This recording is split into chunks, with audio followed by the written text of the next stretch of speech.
Is this on? I won't hear. Okay, got it. Okay. So I'll just talk loud.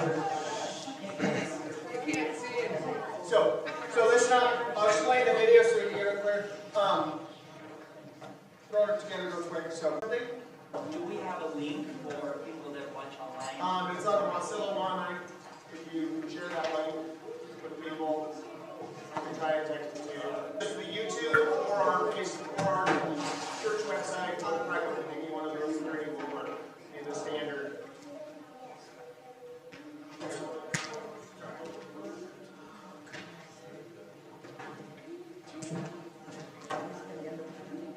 All right. This is a difficult class for me. I usually have a huge list of what I want to get done, and I usually get less than half. So it's just so much to share. And so when you look at herbs, the question yesterday was, how do you know quality and where to buy them and that kind of thing? The best herbs are what you can find in your local area. That's for your local needs. Wildcrafted is my favorite. What's just growing out in the wild.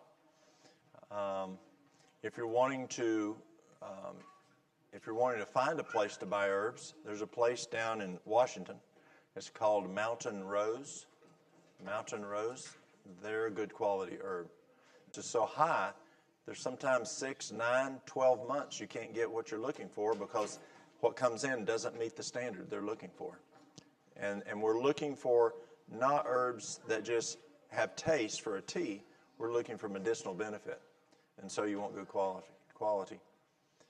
When you're looking for herbs, you want to find, there's several keys if you can. You want to find out where in the world it grows the best, most nutritious. Like lavender is in Europe. Kudzu, who knows what kudzu is? Okay. Kudzu grows the best in southeast United States. It grows well where we are. I have to keep it cut off the fire hall to keep it from overtaking the fire hall. I worked a wreck one time, and I was there working it, and the man whose property it was asked us, did his truck get hurt? And we looked. We didn't see no truck. And the sheriff's officer said, did you park it in the kudzu? Yeah. Well, your truck's fine. It didn't hit the kudzu. And what happens is kudzu will just overtake your home, and it'll overtake your car, your building, whatever. It grows a foot a day in the summer. It's extremely nutritious. It grows 30 to 50 feet deep. It's food. It really is. It's food. Yes? Kilo or chocolate? Kilo or chocolate? Kilo. Kilo. The spelling of kilo. Kazoo. It came from Japan. It's knotweed, right? Japanese knotweed? I don't know. It could be. Yeah. Okay. It's the other name for it. Knotweed? Knotweed, like a knot. Uh-huh. Knotweed. Okay, good. I didn't know that. I know China uses it a lot, but Japan's the one who brought it over to us in the World's Fair in Chicago in 1870s or 80s, something like that. Yes? North Carolina, they say the only thing worse than kudzu is the person who brought it. It's actually illegal to transplant it because it just overtakes. Yes. If you want manures for your garden, you can there's different manures for garden.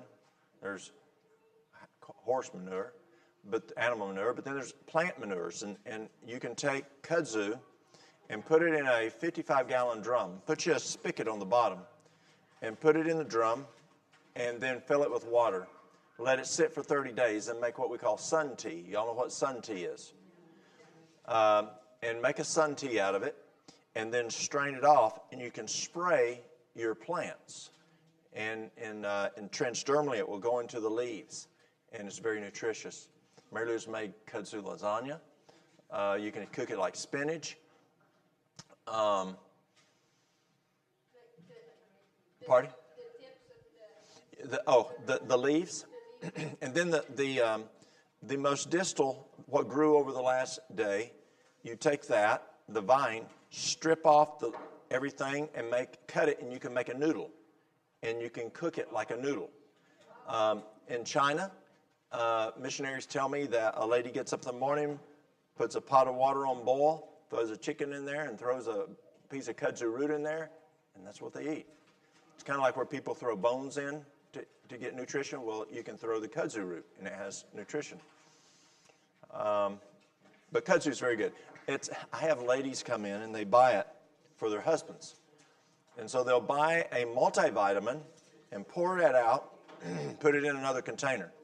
And then they buy the kudzu, and they pour it in the multivitamin container, and they give it to their husband to take for a multivitamin. Kudzu lowers the desire for alcohol 40 to 60%. And so the ladies use it to reduce the alcohol consumption by of their husbands. Yes?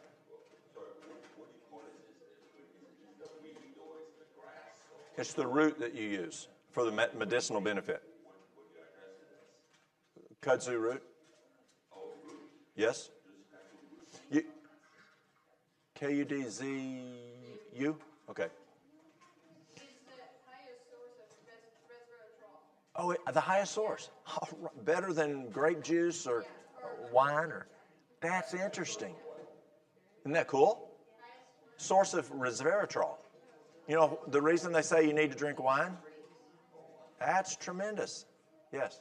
So can you buy the root? You can. It's expensive. We do sell kudzu root in the pills that people use for, yes. And we also, people report that it is beneficial for weight loss. So the ladies who, they give it to their husbands. I guess ladies talk. You know how you ladies talk. And so, yes, I'm giving it to Henry. Well, I'll try it on Mike. And then one lady says, well, it's working. And then one lady, she tried it on to see if it would help her with weight loss, and it helped her. So now that she tells the other ladies. And so ladies come in and buy it for weight loss. It's also used for helping to reduce the desire for tobacco. I told you it's a hard class to teach. I was only mentioning kudzu because where it grows. There's just so much to share. But if you want a starch for cooking, explain, Mary Lou. It's the root. But how do you use it for cooking, for starch? Just like you would arrowroot or something, usually comes in a Herb. For the most nutrition, get it where it is, where it has the most nutritional value. Where's the family that grows hay? Are they here? Pardon? Okay, they're out. So if you're growing hay, it has a bell curve in nutrition. And so you want it at the highest nutrition because you'll get more milk for dairy farmers. Or if you have horses or whatever. So it bell curves up, and then you start losing nutritional value after it peaks out. And you pray when you're growing hay that when it peaks out, such as your family here that grows 500 acres of hay, that's a mess of hay. They pray, I'm sure, that God will not have it rain when it's time to cut, and then allow it to dry, and then to bale it. And if you don't catch it here, then you either cut it ahead, you cut it after, and you lose. Do you want a green tomato? No, you want it nice and it just feels just ripe. And that will, but you don't want it mushy and have stayed on the vine too long. You want it just perfect. And that will be the highest nutritional value. Those are two main things that you want to look at for your herbs. So Mountain Rose does have a good quality. There's other companies that you can also look at there also. As resources, a good resource to learn how to use herbs is something called the Physician's Desk Reference, the PDR. We use the PDR for drugs, for pharmaceuticals, then they make a PDR for herbal medicine. It's a great tool. It looks just like your PDR for pharmaceuticals. It looks at your indications, contraindications, dosaging, shows you pictures, just like you would for drugs in the book that's PDR for pharmaceuticals. It's a great source. You can buy them used. You can find a good quality used, and it's a lot more economical. It's a little on the conservative side. It's not as aggressive as I am. You'll be safe as you learn. But it's a very safe. It will tell you what medications, if there's any interactions, or kind of like a Merck, but it's called the PDR. Now, let me explain something. They will say, an example. Let's say you want to take Genema silvestri. Genema silvestri, fenugreek, cedarberry, blueberry leaf, peach tree leaf, basil, holy basil, medication for diabetes.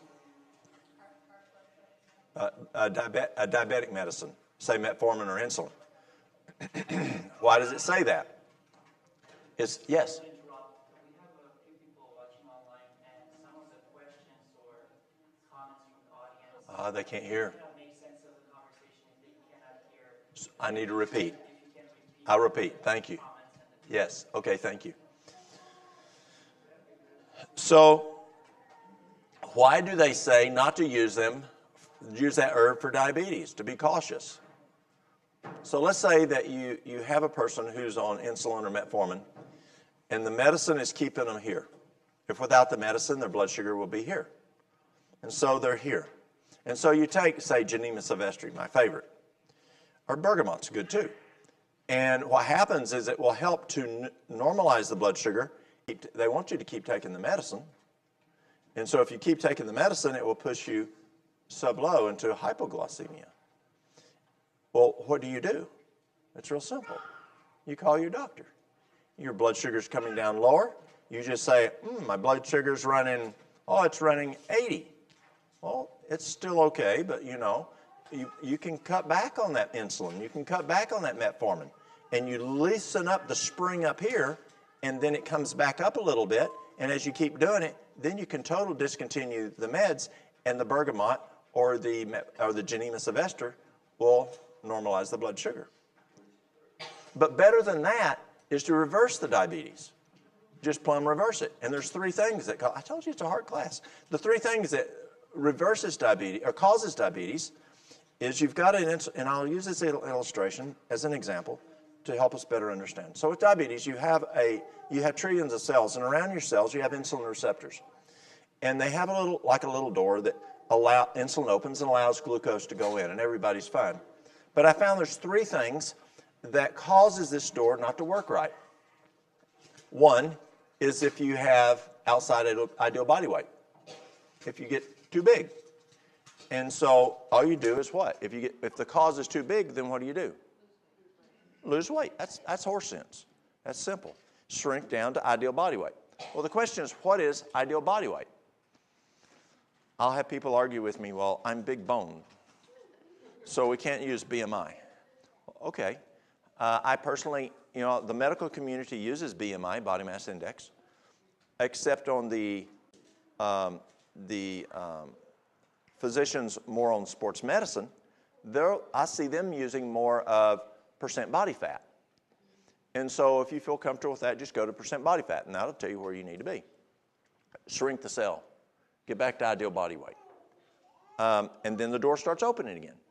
Another cause of type 2 diabetes, and some people think that type 2 diabetes is only for people who are overweight. It's not. You can have a person who's ideal body weight, and they still have type 2 diabetes. Another problem is fat. Fat will cause the insulin receptor not to work well. Where I live, we fry everything. Maters, taters, ice cream, pickles, cheese, Oreos, Twinkies. If we can fry it, we fry it. If we don't fry it, we pour oil in it. My grandma, she would, just a pot of green beans, she would pour more than 1 cup of oil in it. And in that way. And so all that oil is fat. And that will clog the receptor. Dairy. Does dairy have fat? Yeah, that'll clog it. Does meat have fat? That'll clog it. So what Duke University did is Dr. Walter Kempner is he said no oil.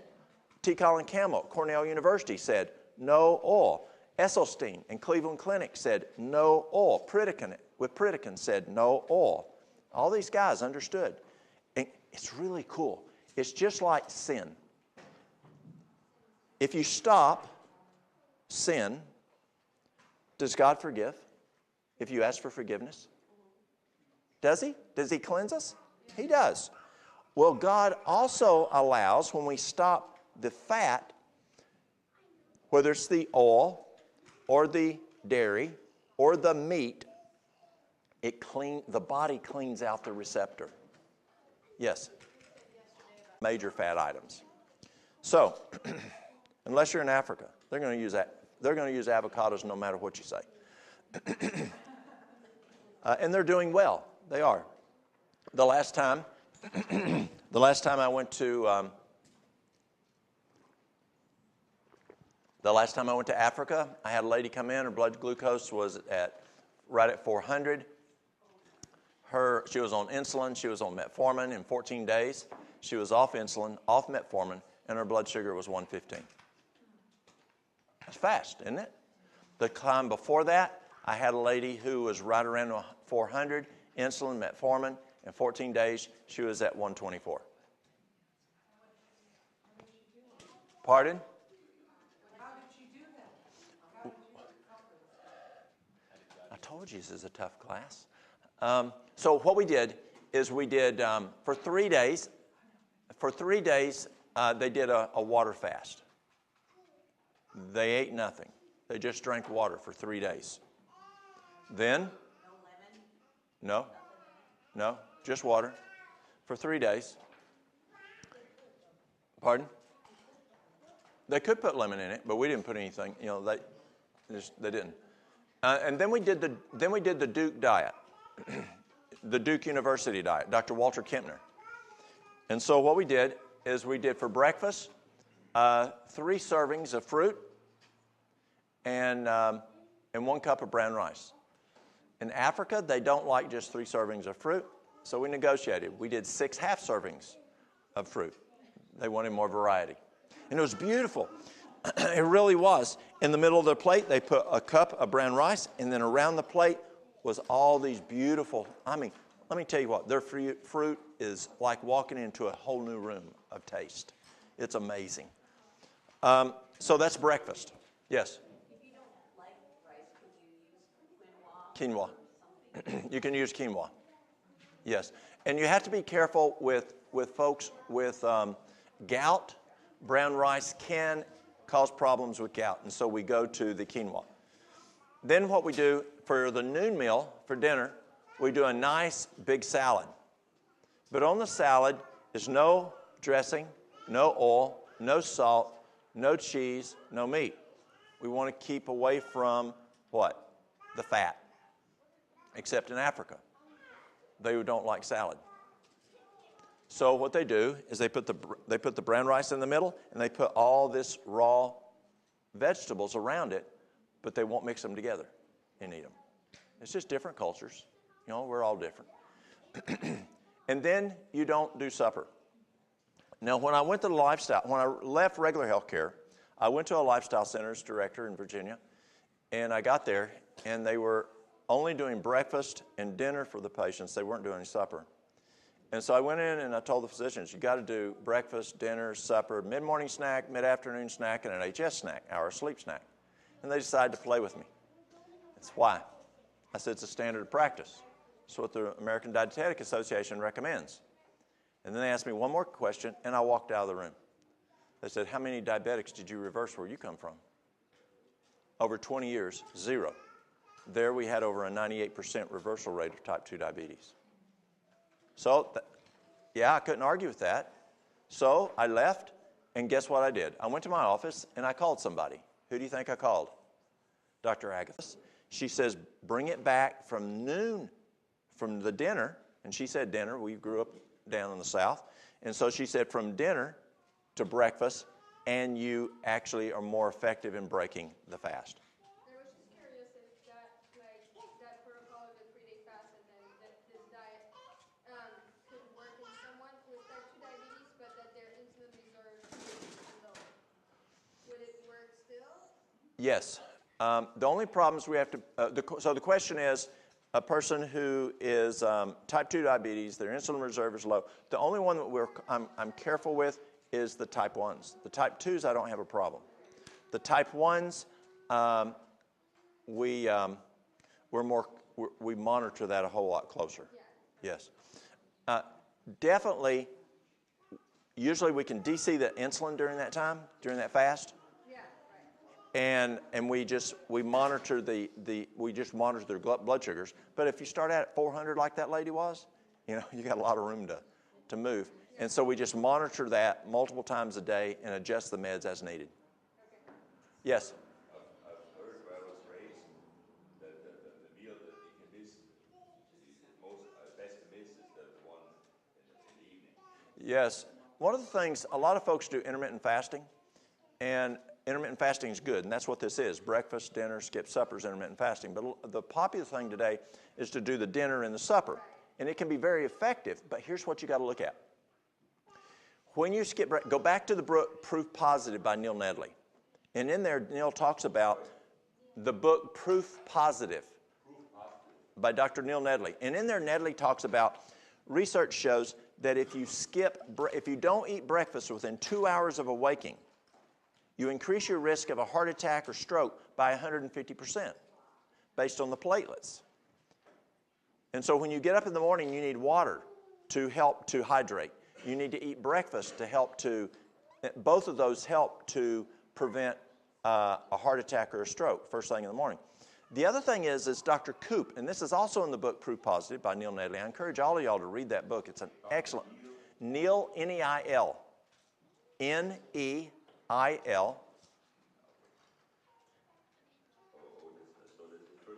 Yes, and then Nedley, N-E-D-L-E-Y. And he talks about a Dr. Koop. And Dr. Koop was a world-renowned expert on metabolism. Yes.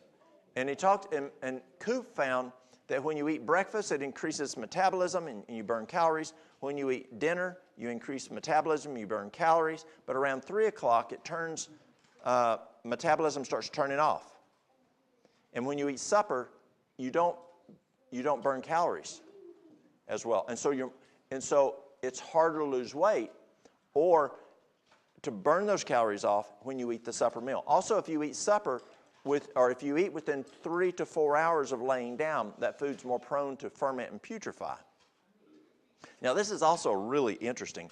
A good friend of mine, he's an internal medicine, Dr. George Kim, a couple years ago called me and he said, it's fun, this kind of, learning this stuff is fun.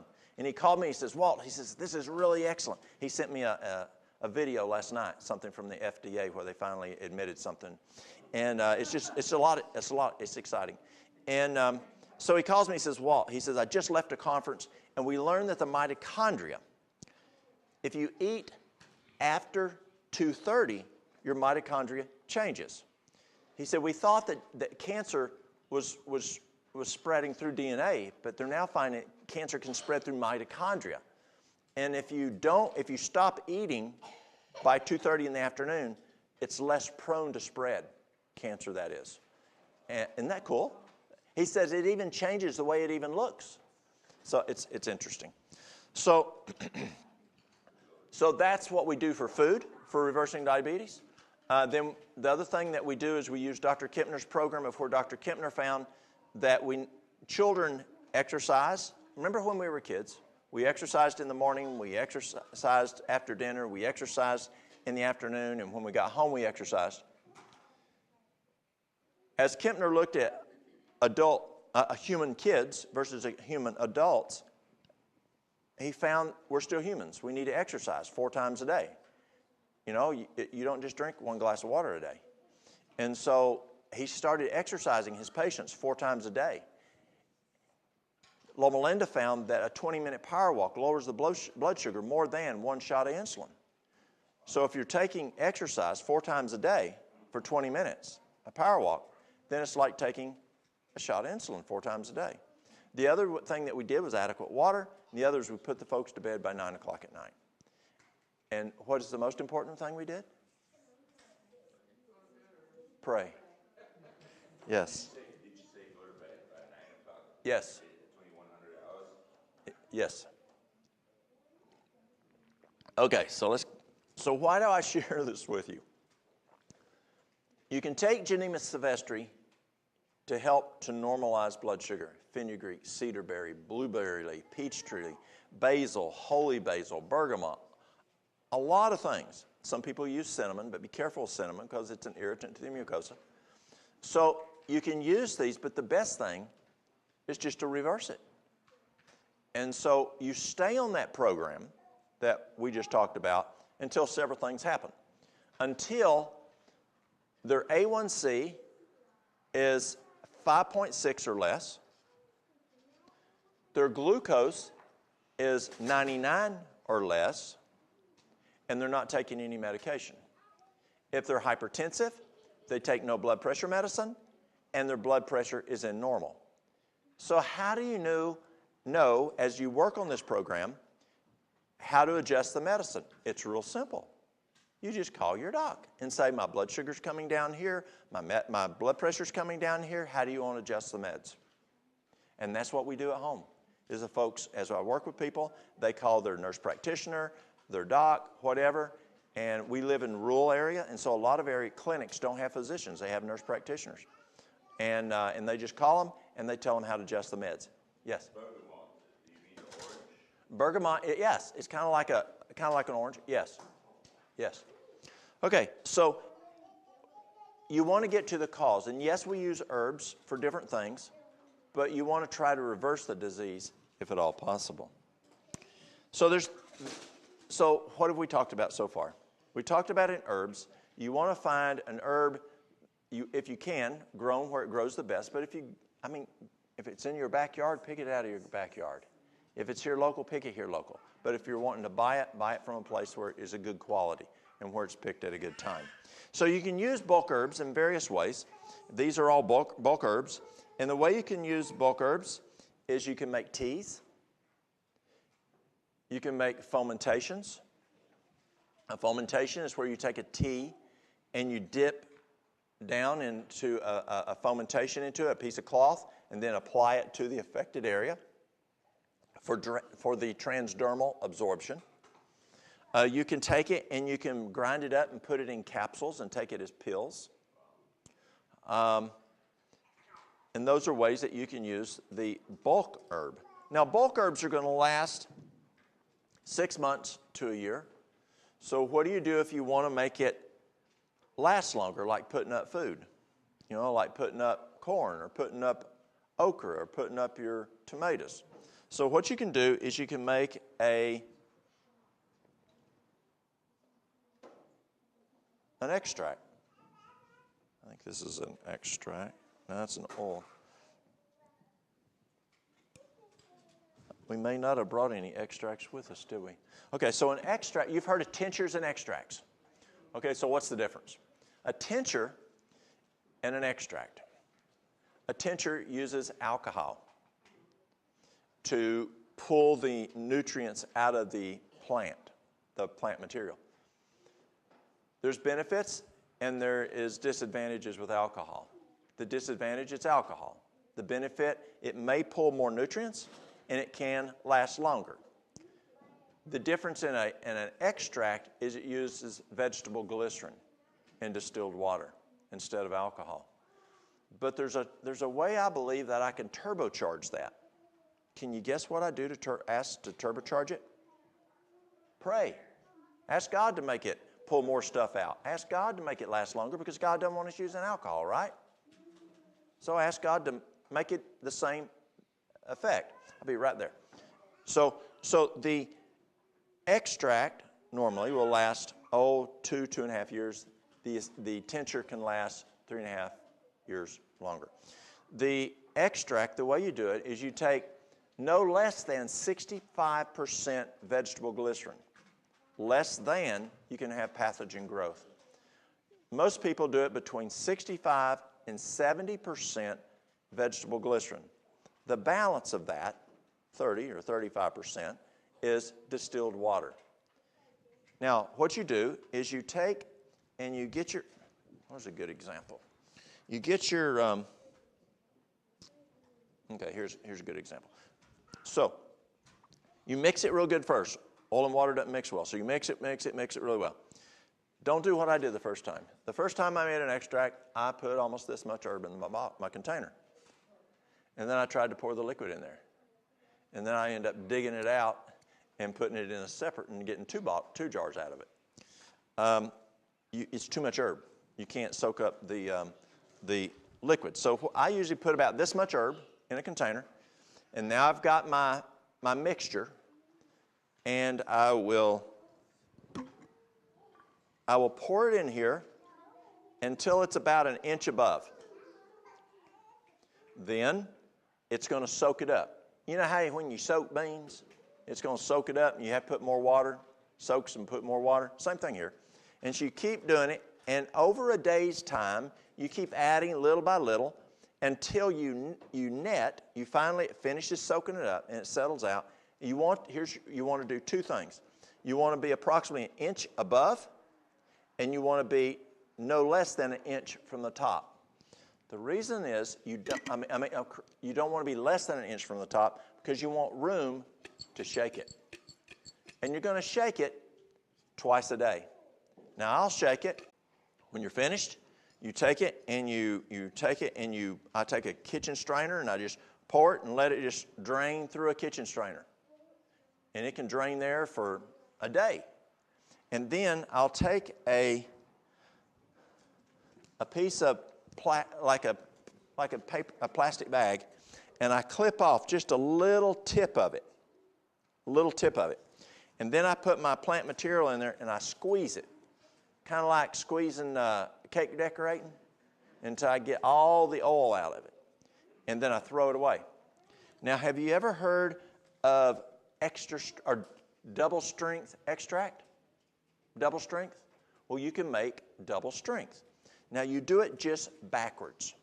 So what you're going to do is you're going to put your extract in the container first. And then you add your herbs. Because if you put the herbs first, you don't know how much, and you don't want to have too much herb, more than and you still want to be like that inch above. And you can mess up. So put your liquid first, and then keep adding. Don't go too fast, because you want to net after total absorption an inch here. You don't have to worry about here again. And then you've got it soaked up again. What you made before is an inch above your plant material, and then you're going to shake it and do the same thing twice a day for another 30 days, and then strain it again. Now that herb, the second time you put it in, made it twice as strong, and so that's double strength. Let's say that you don't want to wait 30 days. You don't want to wait 60 days. So what you do is you get a crock pot. Now be careful. You want a crock pot that does low, because if you don't, it'll scald your herb. So you get a crock pot that does really low. You put a piece of, say, a towel in there, and you can put multiple containers in there, multiple herbs in there to make it efficient, economical. And you put them in there, and you fill it up to about here with water in the crock pot. Fill it up. You don't want it floating and going around. But here's where you have to be cautious. If you go to work, you don't want it running out of water. It will scald your product. And so you've got to make sure that it doesn't run out of water. And then you shake it twice a day, and in 3 days it's done.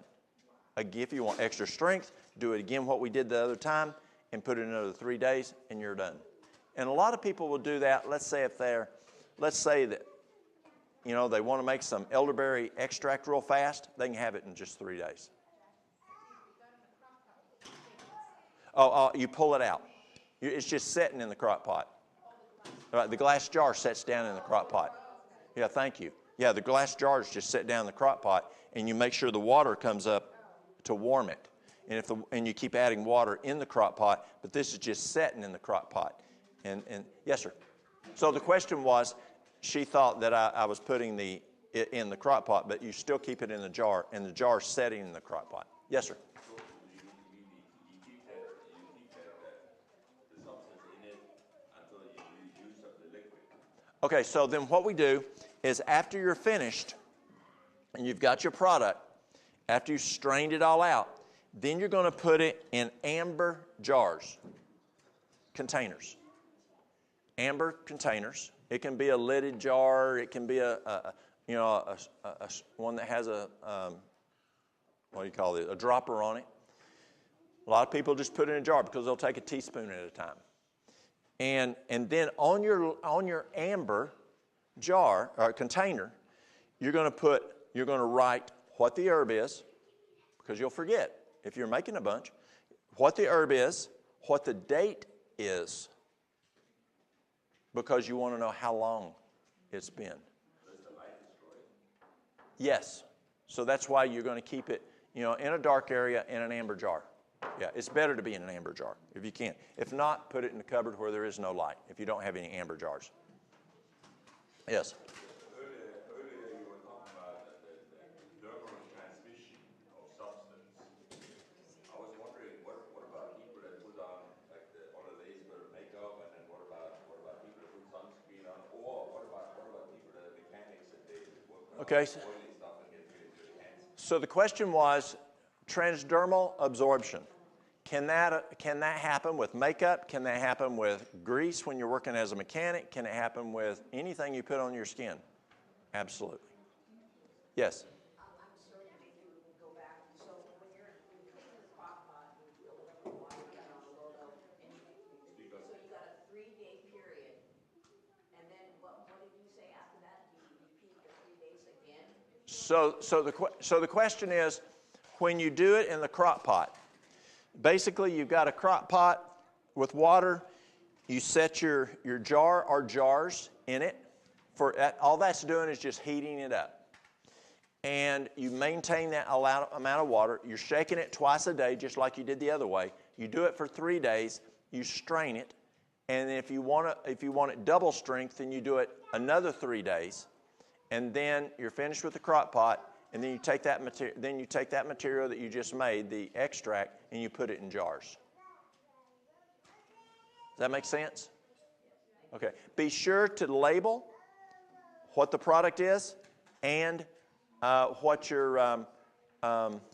Some people even what the percentage, because they play around with the percentages of the vegetable glycerin and the water.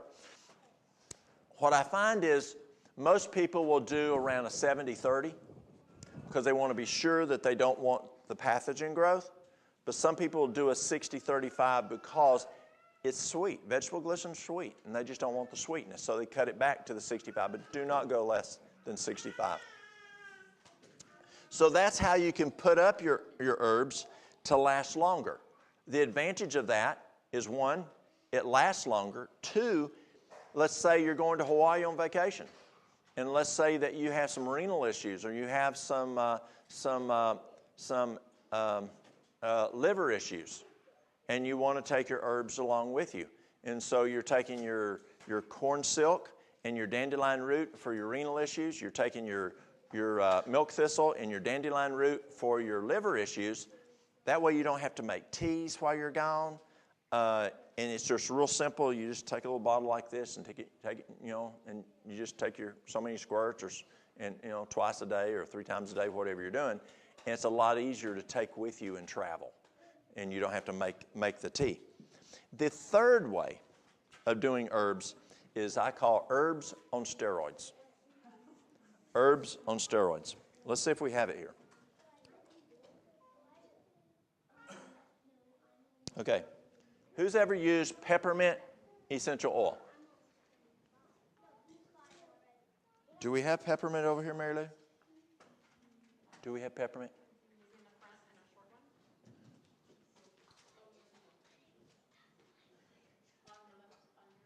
On my left? On the,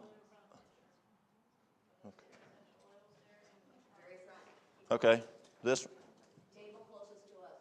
Oh. No. No, the other side is right here. Over here.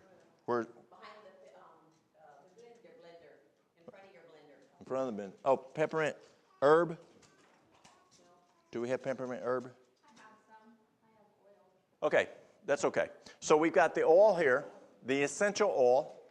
Essential oil is made either by pressing or by distilling. That's how they make it. 1 drop of peppermint essential oil, how many cups of peppermint tea would you have to drink? 28. Do you see how it's herbs on steroids? I mean, it's amazing. The problem with essential oils is there's not enough essential oils made. Like, I'd love to have wild lettuce essential oil because wild lettuce is a phenomenal painkiller. A skullcap is great. I use when I make, if you want a strong painkiller, I mean, this works for bone cancer. It's amazing. Who's ever heard of Bastyr University? Okay. Bastyr is an extremely good school. I just don't agree in some of their Oriental stuff. Dr. Mitchell was the co-founder. And I would talk to Mitchell every once in a while. He's a great guy. He is a PhD in biochemistry. And I asked Mitchell, I said, I use wild lettuce a lot for pain. You use it? He says, yes, I've used it for my whole career. I said, is there any contraindications with other medications? He said, no. Is there any problems with long-term use on organs of the human body? No. Is there any problems with long-term use of efficacy, like you don't use golden seal more than 2 weeks or echinacea more than 2 weeks? We talked about that the other night. And then you have to pulse it. He said no. So you can use wild lettuce from now on, and it's not going to have any reduction in efficacy, and you're not going to have any contraindications with medication, other herbs. It's very safe. So I'll take 1 quart of water, bring it to a boil, plumb turn it off, and I put 1 cup of wild lettuce herb in there. Now, then you let it sit at least 30 minutes to overnight. You make an infusion. We'll talk about infusions in a minute. And then you strain it, and you drink 1 cup every waking 2 hours. So Q2 waking hours. And so every 2 hours the person's awake. And it works good. Well, I found that sometimes I'd like it more effective. So I was at the hospital with a friend of ours one time. Mary Lou and I would sit in with this lady who had cancer. And I mean, it was bone cancer, and she was so much pain. And when I'd step out for her to use the bedpan, she would scream. The whole hall could hear her. She was screaming so loud, the pain. The meds there at the hospital were not working at UT. So the physician came in and gave her something else, and it made a marked improvement. So next time he came in, I said, what did you give her? Because it's really worked. He said, it's a nerving. A nerving. A nerving. Though wild lettuce is a nerving, another great nerving is skullcap. So I started adding 1 cup of skullcap along with the 1 cup of wild lettuce, and it works even better. And so I wish I had those in essential oils so I wouldn't have to, make as much. Yes? When you said that 1 cup of wild lettuce, you use the term herb. Are you talking about the seed or The bulk herb. that's just the herb? Yes, so I'm using 1 cup bulk herb of wild lettuce, 1 cup bulk herb of skullcap. And it's a tremendous. A couple others I use for pain is Jamaican dogwood and California poppy. You can actually make the 3 together or the 2 together, but net 1 cup. So 1/3, 1/3, 1/3, or a half a cup. And then with 1 cup of skullcap. And some people it works better to use a combination of those, wild lettuce, skullcap, and California poppy, or any mixture of either of those. And the poppy is the seed or The poppy is the herb. The herb. And when you did wild lettuce with skullcap, they were combined 1 cup total or 1 cup each? 1 cup each. Yes. So it's strong. How do you I don't. How do you spell nerving? Nervine. Nervine. The question is how to spell nervine. Nervine. I took phonics. I spell Southern. So, yes. Does this work for arthritis? Yes. It does. Yes. Now here's the thing. And that's a great question, and I'm glad you asked it. The question is, does it also work for arthritis?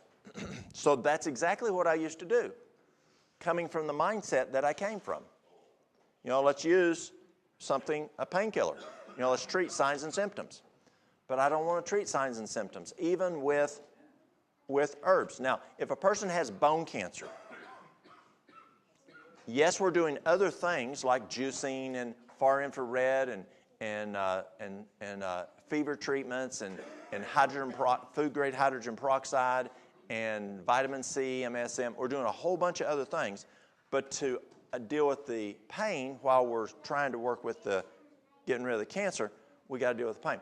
But for arthritis, so what I used to do when I first started doing this was try to figure out what I could use this to treat the signs and symptoms. But then I'm thinking, can I get back further? So then what I did is I started with using wild lettuce for arthritis, did a lot of it. Then I go, wait a minute, why do they have the arthritis? Inflammation. So what can I use for the inflammation? Because the pain is from the inflammation. So let's get rid of the inflammation, then we won't have the pain, we won't have to use the wild lettuce. So I started using MSM, Mary Sam Mary. Use the powder. 1 teaspoon twice a day for the first week. Then go to 2 teaspoons twice a day thereafter. There are farmers, males, that will use as much as 2 tablespoons twice a day once they get into it. How quick does it work? I've had people say it worked within 3 days. I had a guy who told me it took 3 months, and finally it kicked in, and he won't do without it because it works so well. But there's a couple keys with MSM. You cannot take MSM with chlorine. So you can't have a glass of water that's city water that has chlorine in it, because chlorine will neutralize the MSM. It won't work. Also, you can't put the MSM in orange juice or have orange juice in the stomach or citrus. You can't have it with citrus juice or citrus in the stomach when you have the MSM in the stomach, because the citrus will neutralize it. And might as well not take it because it just neutralizes it. So what do? So it's in the morning, you want your MSM, you want your grapefruit, you want your orange. Take the MSM. 30 minutes later, it's out of the stomach. Now you can enjoy your citrus. Yes? I'm not certain, but I think all water does not have chlorine in it. That's good. He's saying y'all's local water doesn't have chlorine. Okay? Yes? Is that MSM a vegetable source? It comes from trees. So MSM comes from trees. When it goes in the body, it turns into DMSO. You've heard of DMSO. So that's what's happening in the body. It converts into DMSO. And the question was, is it a plant-based source? And it is. It comes from trees. Yes? How effective is the MSM topical cream? How effective is MSM as a topical cream? It can be effective. And they do have it as a topical cream to be transdermal. Yes. Yes. Yes. How often do you use the MSM or drink it? So the MSM you do twice a day. And you just keep on doing it. So then, but then I still hadn't got there. I still hadn't got there. Have I gotten rid of the root cause? What's causing the inflammation? So I called Dr. Agatha Thrash. I miss her. She was such a resource. I mean, a tremendous lady and very willing to teach. So I called her, and she said, Brother Walt, she said, your biggest cause of arthritis is wheat. She said 1 cracker will kick on arthritis pain for 2 to 2.5 months. 1 cracker will kick on psoriasis, eczema, rosacea for 2 to 2.5 months. She says the first thing to do for treating arthritis, yes, we can look at nightshades, tomatoes, potatoes, eggplant, pepper, tobacco, lobelia, different things that are nightshades. Tomatoes, potatoes, eggplant, tobacco, tomatoes, potatoes, eggplant, pepper, tobacco, and the herb lobelia. So if you may not smoke, but you may live with a smoker. And living with a smoker, you're breathing that smoke, possibly. And that's a nightshade, and that could cause your arthritis or your lupus or those inflammation issues. So you want to take away either the nightshades and the wheat. And she says it will take usually around it can take up to 3 to 4 months to plumb get it out of your system to see the benefit. And so as people come to me now with arthritis, the most effective thing I find is to stop wheat. They may have to do nightshades, but the biggest one is wheat. Now, there's another one that you can do. Some people say, I ain't going to do it. They're just going to tell you, I'm not going to stop eating wheat. I'm not going to stop eating nightshades. I love tomato sandwiches too much. Tell me what I can do. So now I'm coming back this way. So I backed up to try to get to root cause. Now I start coming back here. Okay, what can I use as an anti-inflammatory? The MSM or something called Curamin or Curamed by Terry Naturally. Terry, Terry, naturally. And depending on the person, Curamed or Curamin. Curamed is more for inflammation. Curamin is more for pain. Same company, it's just, and you just play with it. The cool thing about it is all of Terry Naturally's products, you try a bottle, if it doesn't work, get your money back. Just take it back and get your money back. Just say it didn't work. And it's a great source. My father had multiple injuries on the farm, had to quit farming. He had 4 back surgeries, and in his later years on life, he was doing a morphine pump for the pain. It was so bad. And it still wasn't working. So I gave him Curamin. He was taking 3 caps in the morning, 2 in the noon, and he said it worked better than the morphine pump. I had a guy who was in Washington, D.C. He had open heart surgery. He didn't want to use painkillers after, and literally he did not use any painkillers in the hospital. He used Curamin, and it managed his pain, and docs from all over the hospital were coming in to see what this guy was using for pain management. And it was just Curamin, and he wasn't taking a prescription. Yes? Are you able to use Curamin and Curamed both at the same time? Yes. Yes, ma'am. Are you able to use Curamin and Curamed at the same time? And the answer is yes. Yes? So, what is the Curamin 95? What's the uniqueness of that? Yes. So that's the number that they give to it. And do you remember what it's the word? You didn't bring one. The Curamin 90. What's the 95 stand for? There's a word for it. I don't remember what the word stands for. I don't remember the word, but it's a special formula that they made, and that's like a patent formula, and so like the Curamin, it's curcumin from turmeric. It takes 500 capsules of Curamin capsules. Now take 500 and divide it by 3. That's how many teaspoons it would take of Curamin, plain Curamin. Turmeric, to equal 1 capsule of Curamin. So it's like the Alimed that Mary Lou has over there. It takes 24 cloves of garlic to make 1 clove of that. It's where they've isolated. Or, and let me jump this in real quick. It's hard, isn't it? I want to share with y'all. I'm here to teach. So let's say that you get a UTI. You can take medication, pharmaceuticals, but the best thing I have found is to use D-mannose. D''MANNOSE, capital M. D-mannose works for a UTI. It works for IC, interstitial cystitis, and it works for honeymoon syndrome. All 3, honeymoon syndrome. That's what happens when a lady has no urinary tract infections until she gets the night of her honeymoon. And some ladies, that can last for years. And so they use D-mannose to treat that. Now, in Africa, Mary Lou has a friend that she went to school with at SMC. He works over in the Congo.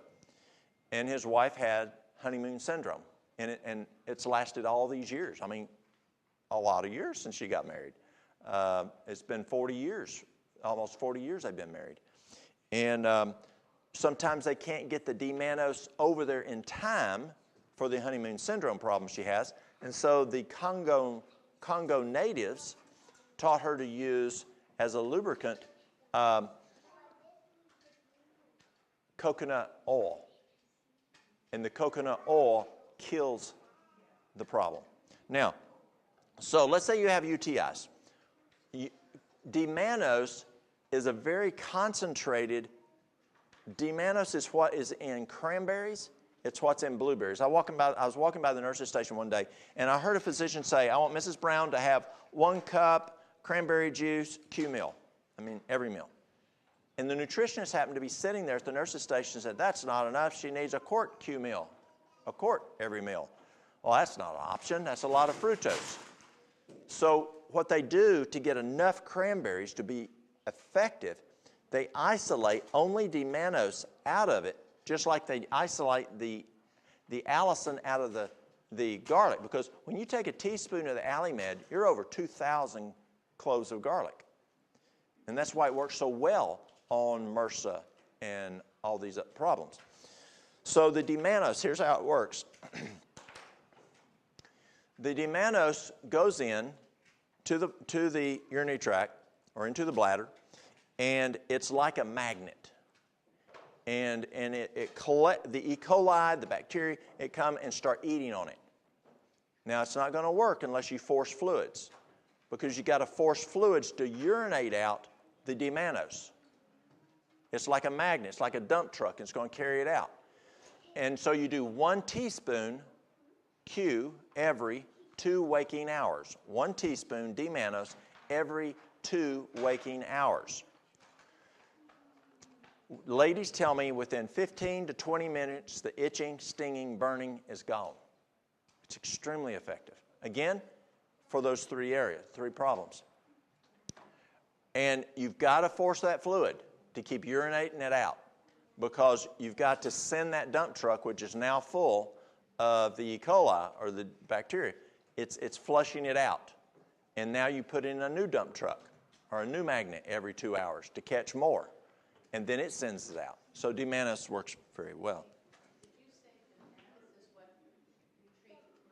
No, Alimed is what we treat. The question is what do we treat MRSA with? We use the Alimed.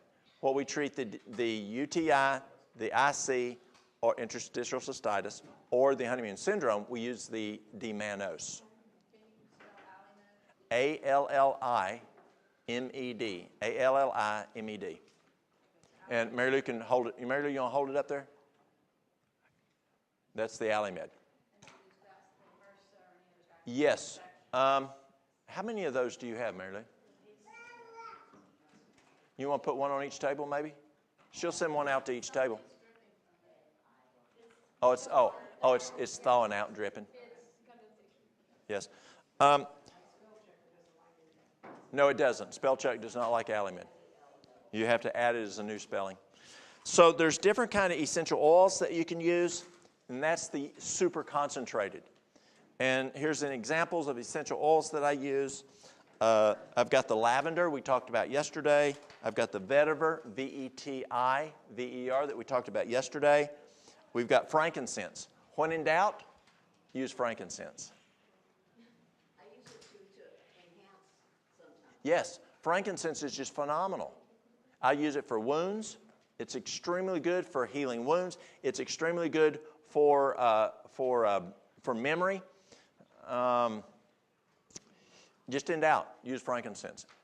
Have you ever heard of, I need frankincense. I'll think of it in a minute. You can take a drop or 2 drops under the tongue. Yeah, and for brain cancer, people will take a drop, put it on their thumb, hold it to the roof of the mouth. Frankincense crosses the blood-brain barrier. You can also put it at the base of the skull for brain cancer. And DDR prime, if y'all know what DDR prime is. Okay, copaiba. Who's ever heard of copaiba? Some people pronounce it copaiba. But copaiba is from Brazil. It's a tree, and it is possibly the most anti-inflammatory of all herbs across the world. Copaiba, we use it for essential tremors. I have a guy that had to quit working. He epileptic, grand mal seizures. He'd fall off the roof. He'd fall off the ladder. He broke so many bones. He even had anything stressful, he'd seize. Like this guy, he was one of those guys that didn't do vegetables and fruit. He didn't do any fruit. And Mary Lou made him a smoothie one day. And we were just going to give it to him. And because he didn't, and I said, "You'll like it." And he goes, "No." And finally, one day he agreed to do it. And he stands up and he goes, and he falls over, seizing, because it stressed him so bad to the thought of drinking fruit in a smoothie.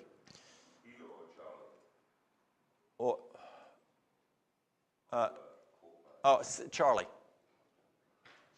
So the question was, how do you spell it? C-O-P-A-I-B-A, copaiba. So he uses this now. He's been over 2 years, not one seizure. He can drive again. He can work again. And 2 drops under the tongue 3 times a day. Some people use it, helping them sleep. 5 drops under the tongue to help them sleep. Let me think, what else?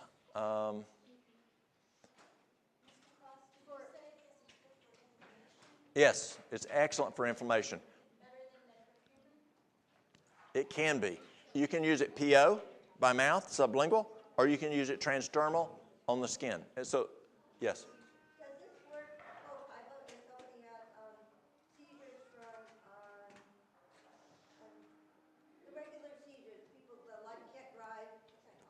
Like an epileptic seizure. Yeah. Yes. That's what he had. He had epileptic seizures. Yes. So, I would do TID 3 times a day. So 2 drops 3 times a day. Yes. Under the tongue, sublingual. How much to use it? For seizures, just 2 drops 3 times a day under the tongue. Yeah. Okay. For life or you for life? Yeah. Unless you can get rid of the seizure, and unless you can get rid of the epilepsy. On guard. Well, like we talked yesterday about thieves, how that's good. This one is peppermint, and this one is lemon.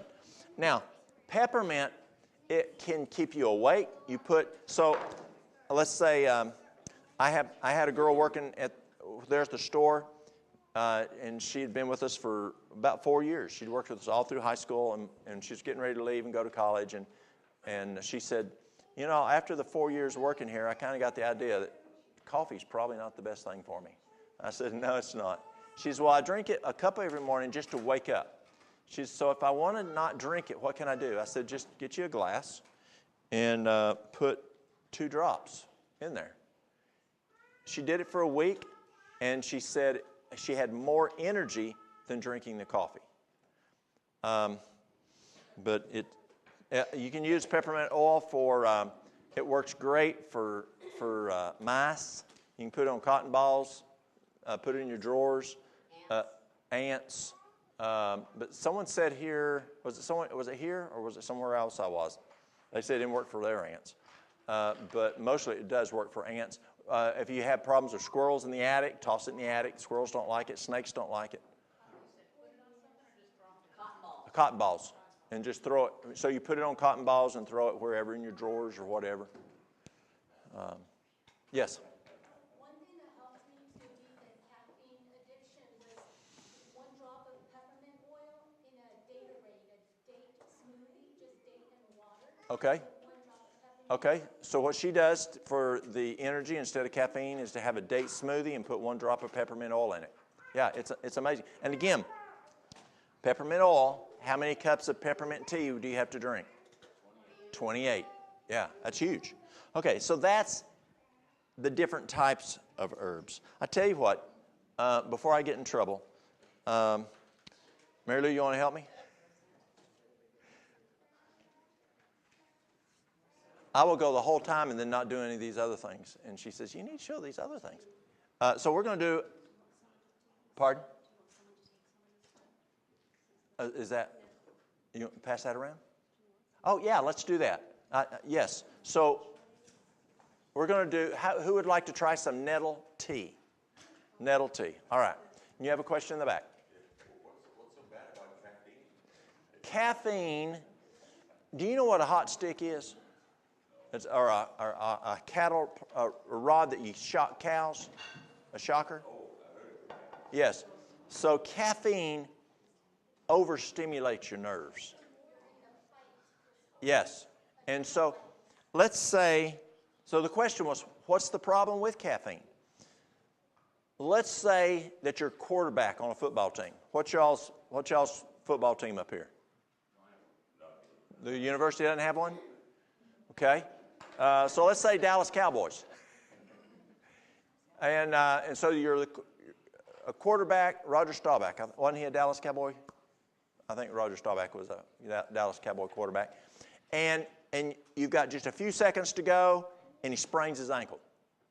And so, it's painful. He can't stand on it. So they run out, and they numb his ankle so it won't be as much pain. They tape it up, and then if he can just stand there, and they can do some quick move to get it across the line, and maybe he has to move a little bit, though he doesn't feel it, is moving on it still injurious, causing injury? Yes, it still can injure, even though he doesn't feel it. The same thing is with caffeine. The body says, I'm tired. Don't push me. And so you would stop. But if you take caffeine, it then gives you the energy to keep going. It's injurious to the body. Now, y'all want to know something really interesting? This is really interesting, y'all. This is our government at work. So in 1988, HCFA, Healthcare Financing Administration, reclassified psychotropic drugs.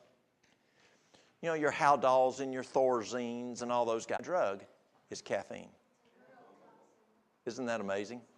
Caffeine was considered as a psychotropic drug. Yeah.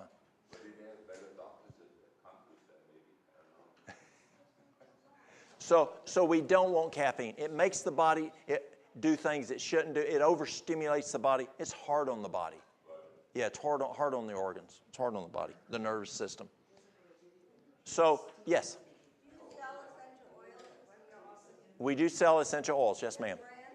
We sell 2 brands. We sell one called doTERRA, and we sell one called Now, N-O-W. The Now one is more for people who are using more, like for their mice and beekeeping and that kind of thing. But if it's more internal use or body for human use, the doTERRA is a little more pure, a little better. Yes. Just a little spot. I've read that some people take it. Actually, I've heard a lot of people taking green tea, which is caffeine, and the green tea is also healthy. Oh, green tea. Yes. Okay, so yeah, it's a bit. But the funny thing is, I've read that decaffeinated green tea actually can help you fall asleep quicker. Yes. So the thing with green tea does have medicinal benefits. But just like statin drugs have benefits, they also have side effects. And green tea has caffeine, which has the side effect. Yes. Is there another question? Oh, yes. The stinging nettles I use for my husband who has arthritis. And he sometimes will just grab a plant and put it on his hands if they're really bad, but drinking the tea every day helps. Within 3 days, the reduction of his knuckles, they went back to normal. You can see his knuckles. And that was nettle tea. So she's saying that her husband drinks stinging nettle, and it helps significantly for the arthritis. Stinging nettle helps with female hormones. It's a great source of calcium.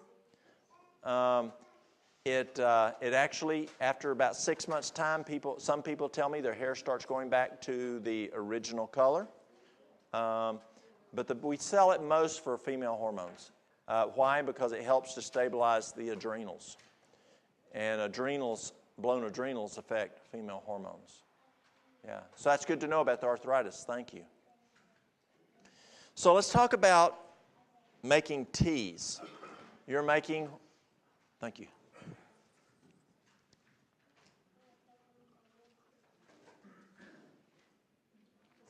You like it? Yeah. It's good, yeah. So this is an infusion. So what's the difference between a decoction and an infusion? A decoction, and don't ask me to spell it, I can't spell it.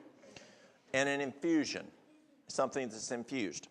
So the illustration I give is men and women. As I've mentioned already, we're different. So let's look at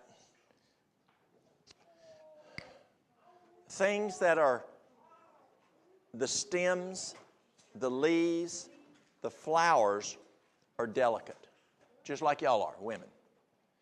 The roots, the barks, the hard berries like hawthorn berry, they're harder like us fellas. We're a little more tougher, maybe harder headed. And so you do not want to, you have to heat it more for the stem, for the roots and the barks and the hard berries than you do for these guys. So if you heat these guys too hot, you'll lose nutritional value. So the way you make an infusion is you take your water, bring it to a boil, turn it off. When it quits bubbling, you can then put it on your herb, your plant material, and let it sit at least 30 minutes to overnight. Strain it and drink. That's an infusion. A decoction. No, you don't want to boil it. So you brought your water to a boil. Turn it off. When it quits bubbling, it's not boiling anymore, then you can put it on your plant material.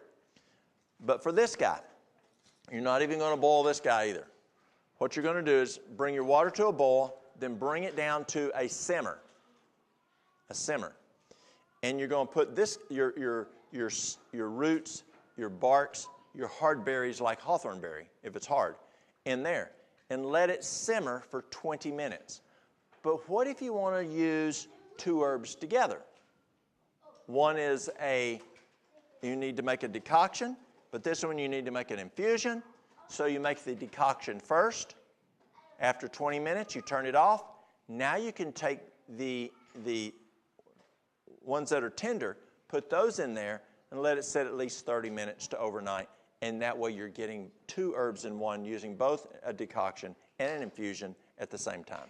Does that make sense? Okay. Yes, peppermint is the leaf, so that would be an infusion. Yes, it would only be your barks, your harder things that you want to make the decoction. That's the general rule. Some people make some other things. But let's say that you do have a bark that you've powderized. Then, or a root that you've powderized. Then you make an infusion, because it's now opened up a lot more and you can make the infusion. Yes? Did you say bark? Yeah. What barks are good around here? Pardon? And what barks are good around here? Around here, what barks do you have that you can use for teas? Devil's Club? Elder? Alder? Okay.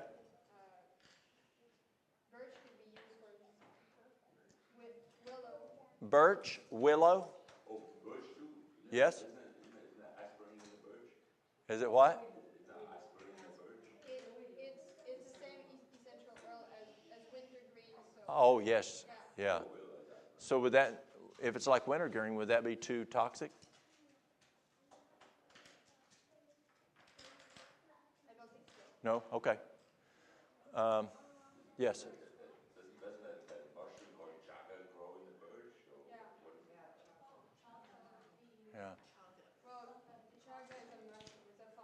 Yeah, and so you would, if you made a tea with that, you'd do an infusion. Yes. It's a decoction. Oh, is it hard? Oh, it's hard. It's not a soft one. Okay. It's a tough. Oh, it's a tough. Yes, then you would use a decoction. Yeah. Most of our mushrooms are soft and dainty. But the temperature is the same. It would be a simmer. It would be a simmer if it's a decoction. So that's just Just a low simmer. boiling still. No, not boiling. Just a low heat, like cooking vegetables, but not boiling them. Just a low simmer. So that's 95 Celsius, something like that. I can't answer that one. No, yes. Okay. I don't know Celsius. Okay. Help me on the chaga. You want to help me on what's the benefits of chaga? The benefits of chaga. All the benefits, I mean, the main thing is that it's anti-cancer. Anti-cancer? Anti-cancer, anti-inflammatory. Anti-inflammatory? So it must be a blood purifier then if it's anti-cancer. Yeah. All right. I don't know about that. Okay. The question is about diabetes when we don't know. Yes, Pastor. I don't know if it's considered an essential oil, but what is your opinion on, for example, the CBD oil? Okay. Yes. What's my opinion on CBD oil? I had a really good friend. He was the top surgeon in Philadelphia in his field, and that wasn't enough money. And so at night he worked trauma at the big trauma center. And so he left that. God impressed him to leave that field and go into lifestyle medicine, and that's when I met him. Very, very brilliant man. And he would try to get me to use CBD oil. And I ignored him for 5 years because I thought people would get stoned if they used CBD oil. And he was telling me all the benefits, especially for cancer and all kinds of things. And so after about 5 years, so one day I finally said, and I saw some other folks using it, I said, Joel, do you get stoned on it? And he just started laughing. No, you don't get stoned on it. He said, you can get CBD that has no THC. And it's perfectly fine. Well, at the time, it was not legal in Tennessee. So I still had no interest in it because I wasn't going to risk our ministry over one item. So finally, Tennessee made it legal. And I did more research. And so we do carry CBD. Now, here's the key on CBD. University of Florida, they're at Gainesville, grows hemp and makes CBD. There's a pharmacist who is over the program there at University of Florida. So I talked to them one time. And my question was, why is it CBD works really well for some people? It does not do a lick for other people. And their response was, it depends upon the level of cannabinoids in the person's body.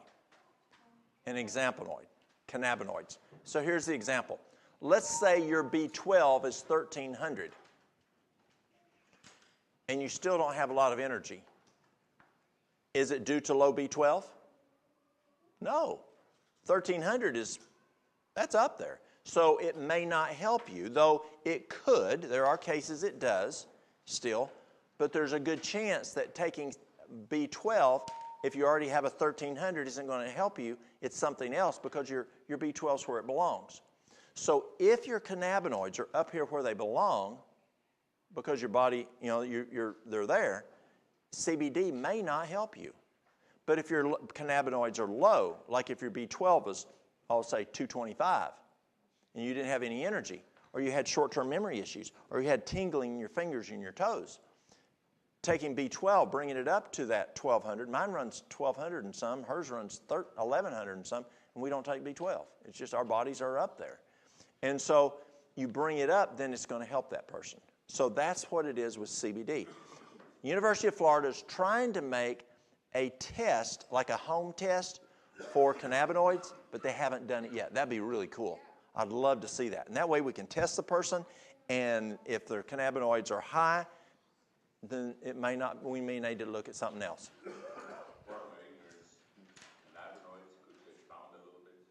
Can you explain cannabinoids better than I can?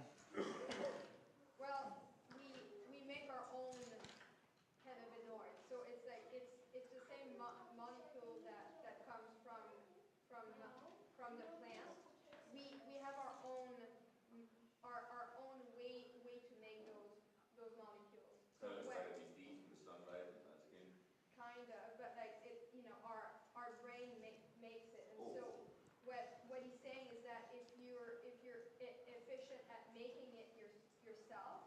then taking supplemental cannabinoids from the plant is not going to help you all that much because you're already making it up in your body.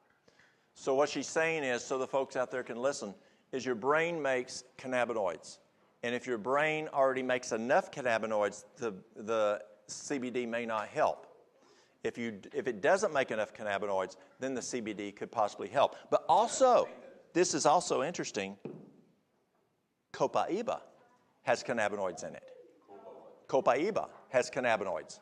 And so we actually find some people that copaiba, which does not have THC, copaiba actually is better for raising cannabinoids in people than CBD. You just have to test both of them and see what works for the people. Yes, ma'am. Blood test do you take to get all these? Because when my husband was in the hospital, I had to specifically ask for a vitamin D test. It wasn't on the CDC regular account. So You just have to go and ask for a vitamin D specific. I did for the D, but you've been talking about your vitamin B levels. You've been talking about. Yeah, is there like a particular? Yeah, you just have to ask your doc for those items, individual. Yeah, it's like the other day. The question is, how do you get these lab tests? Like the other day, we were talking about magnesium. Well, magnesium is it's in one of the panels, but that's only a magnesium serum. But if you want your RBC, that's a separate test, just like your B12, your testosterone, your estrogen, progesterone. Those are separate individual tests. Let's say your C-reactive protein or your homocysteine. Those are great ones to look at. Homocysteine, C-reactive protein. Do you look at those much? Yeah. I mean, I'm more concerned about the homocysteine, C-reactive protein than I am the cholesterol. I mean, those guys are problems. Yes. Homocysteine is a lab test. It's a test that you can. Homocysteine it's a measurement of inflammation in the body. Just like C-reactive protein is a measurement of inflammation in the body. Yeah.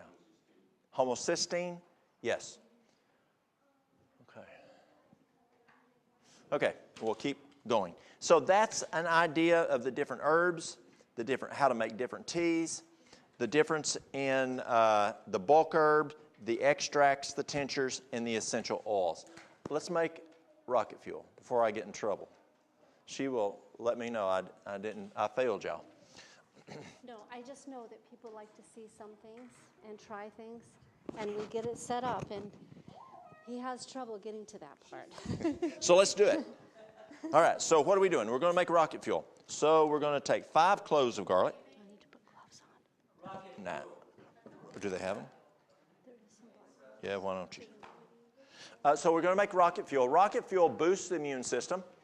If you feel like you're getting sick, or let's say someone in the household is sick, you can take rocket fuel just to boost your immune system. You'll drink a whole quart in 30 to 60 minutes. I remember the first time I took rocket fuel. I was catching a cold, and I was working at the clinic, and my therapist, who had come in to help us out of Washington, she made me a rocket fuel. She used 10 cloves of garlic. She used a half a teaspoon of cayenne pepper. It was hot. It was hot. And I took one taste, and she walked away. I took one. I set it down on the counter. She comes back up, and she was one of these, and she picks it up and she says, "Drink." And it's like she was German or something. And so I drank on it. It took me about 30 minutes. Literally, I started sweating. And so Mary Lou's only putting 5 cloves of garlic in there. We're only doing an 1/8 of a teaspoon of the cayenne pepper. Okay, there we go. We're doing 1 lemon, equivalent to 2 normal-sized lemons. These are huge. Where's the other half? This would be better. That fresh lemon, I think, would be better. You don't always have it, so use what you got. Yes. Yes, ma'am. Do you know where that one is? I don't know. The question was, could you use lemon juice, like the concentrate in the store? If you don't have the lemon, you could. She wants to know if you freeze the lemon juice after you squeeze it, can you reuse it and still have the same taste? I would think you could. Could you freeze? I would think so. You could juice it, like a Yeah, and then freeze it. Sure, absolutely. It's just like freezing orange juice. Sure, absolutely. watching you do that just makes my wrist hurt. I know. I would not survive. Are you getting enough out of it? I'm trying to. You might need those. The other.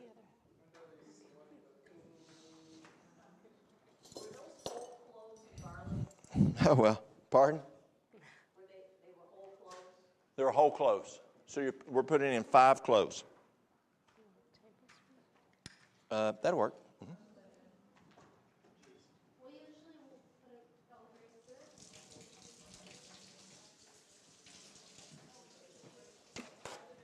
elderberry syrup. Yeah. I'm just reminding you that lady, the question of the lady from Fairbanks Oh, about yes. the hormonal-based cancer, or that you talked about the green juices and. Oh, yes. If you can Okay, see that. yes. And there was another question she had.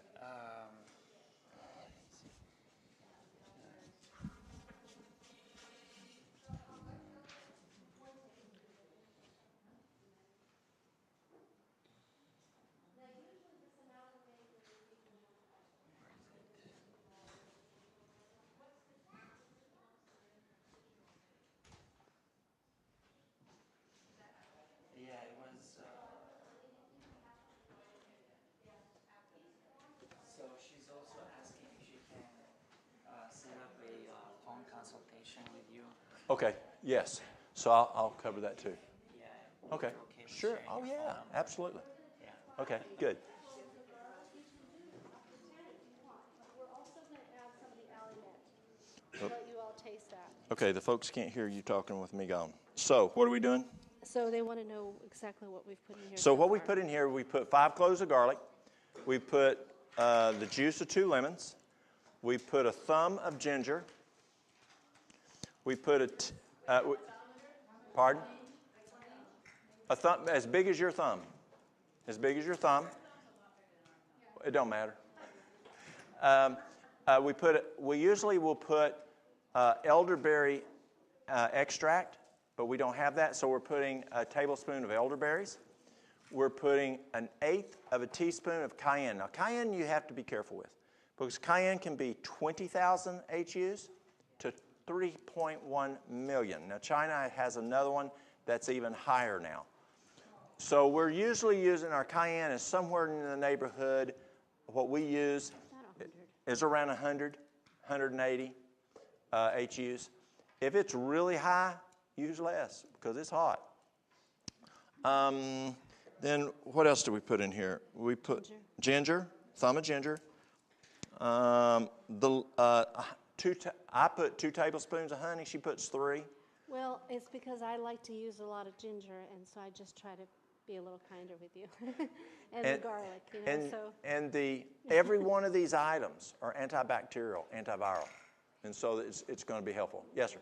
How would you fend off this confusion that's trying to sneak up? I mean, it's called homocysteine. It says non-proteinogenic alpha amino acid.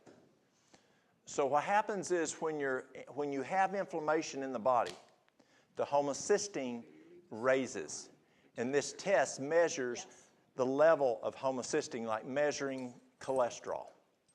The higher the homocysteine, the more inflammation. You're going to have some inflammation in your body. Actually, we have to have inflammation. We need some inflammation for the body to run, just like we need cholesterol to run, but we need the right amount, and our bodies can have too much. And so if the homocysteine's too high, it can cause cardiac issues within the cardiovascular system. Pardon? It's something. No, that would be the LDL. That's something different. That's different. Yeah, we're only talking about the measurement of inflammation, which the inflammation can cause cardiac issues. So almost the steam is, the amino acid is expressed at a certain level. You want a certain level. You don't want it too high. Yes, ma'am. What was the last thing she just put in? Seeds and then the liquid stuff that was gone. What was that? Oh, she put in Alimed. She put a tablespoon of Alimed in there. But there was another, that little herb jar. Yeah, no, in front of the almond. Oh, this was the elderberries. Oh, is this the cayenne? Oh, that's the cayenne. She put 1/8 of a teaspoon of cayenne. Did she use the Alimed instead of the garlic or both? She used both. Okay, She used a tablespoon. Yeah, you don't have to use it. That's a lot.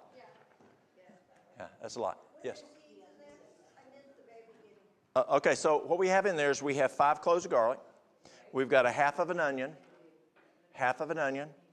We've got lemon, two equal to 2 lemons in the juice. We've got 2 to 3 tablespoons of honey. We've got 1/4 of a teaspoon of cayenne. We put a tablespoon of Alimed because we hit it hard, and we put a tablespoon of elderberry syrup, or we put elderberry berries in here today. Pardon? Oh, ginger's in there, yes. Yes, okay. All right. So do you want 2 or 3? What do you want? You want 2 or 3?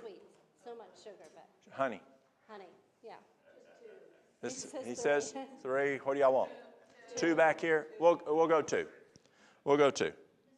Yes, ma'am. So regarding honey, I've heard from New Age Indian people that the properties of honey change whether it's in cold or hot. Is that accurate?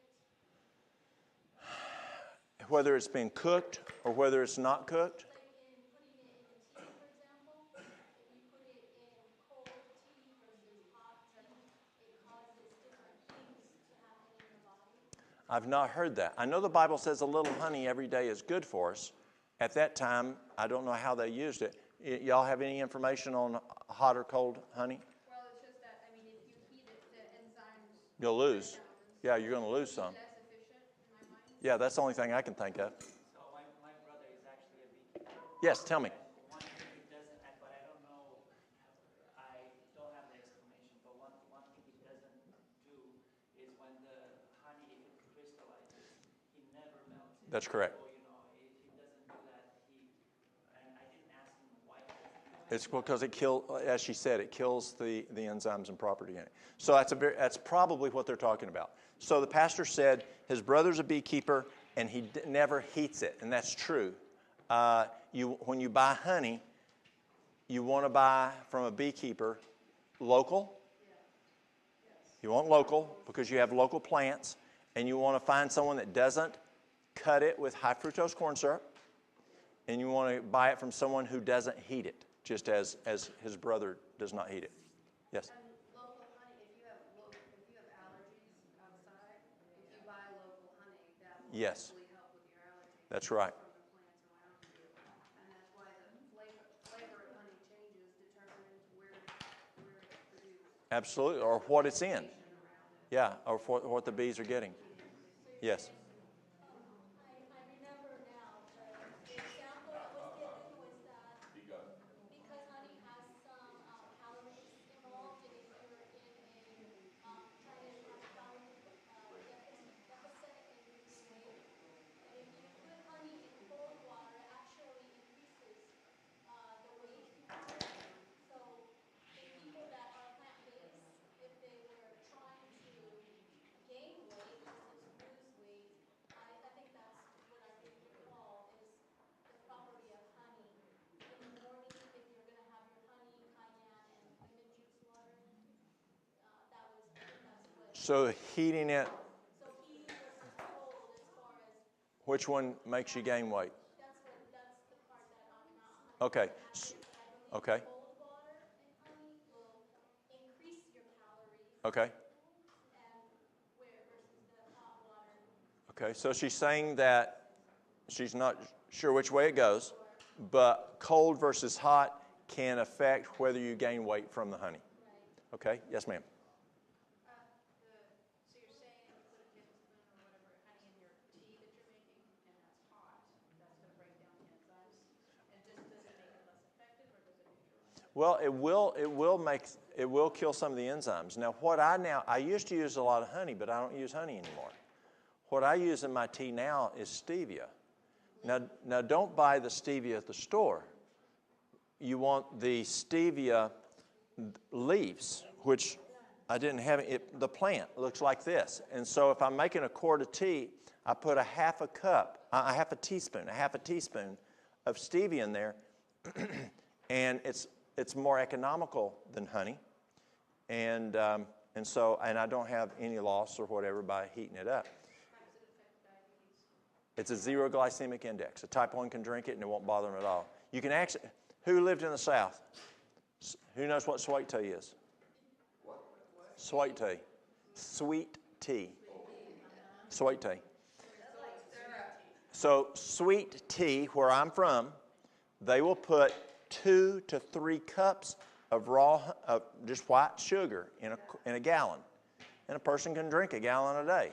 And so they're consuming 2 to 3 cups of sugar a day from their tea.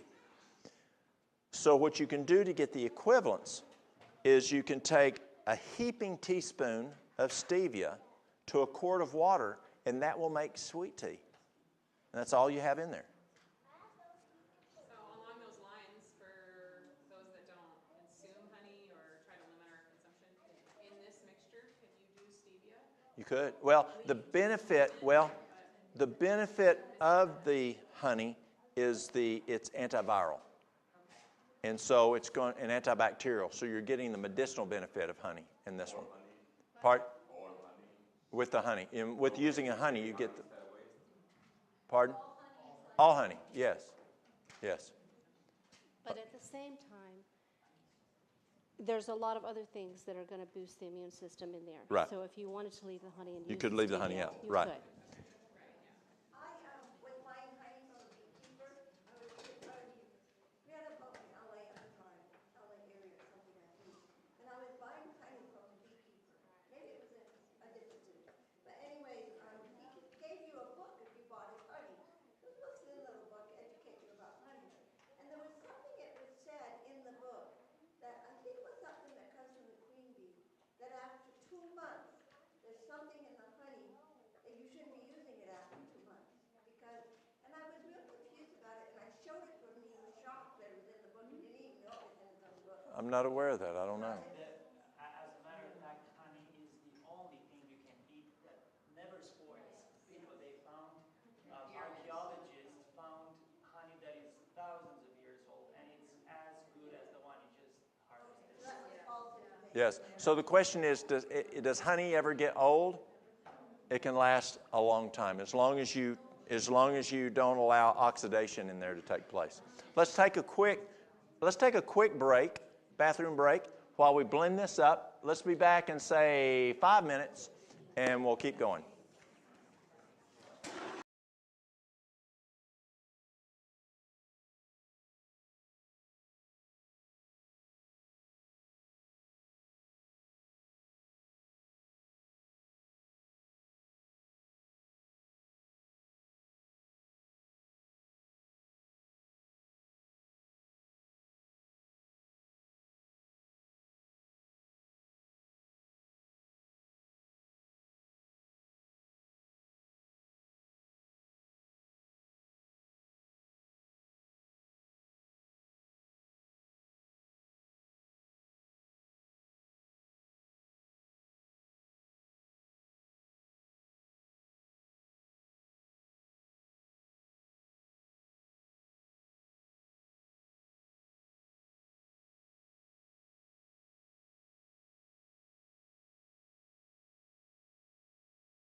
tell us what happened yesterday. We talked about something, and she tried it, and let's see what happened.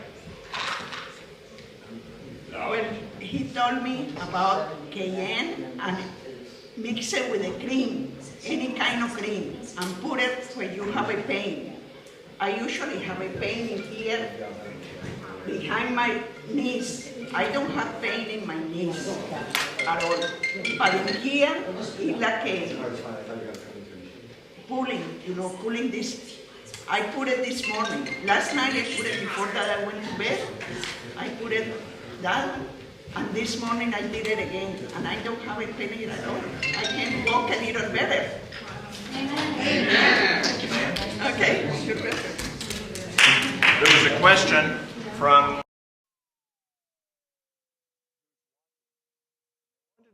if a person had cancers that was hormonal or, what type of a juice to use. I would use the green juices. I like green juices for cancer. I like staying away from the fruit, but most any of your juices are good, and you want variety. You don't want to just do same old, but definitely the green juices are stronger against the cancer.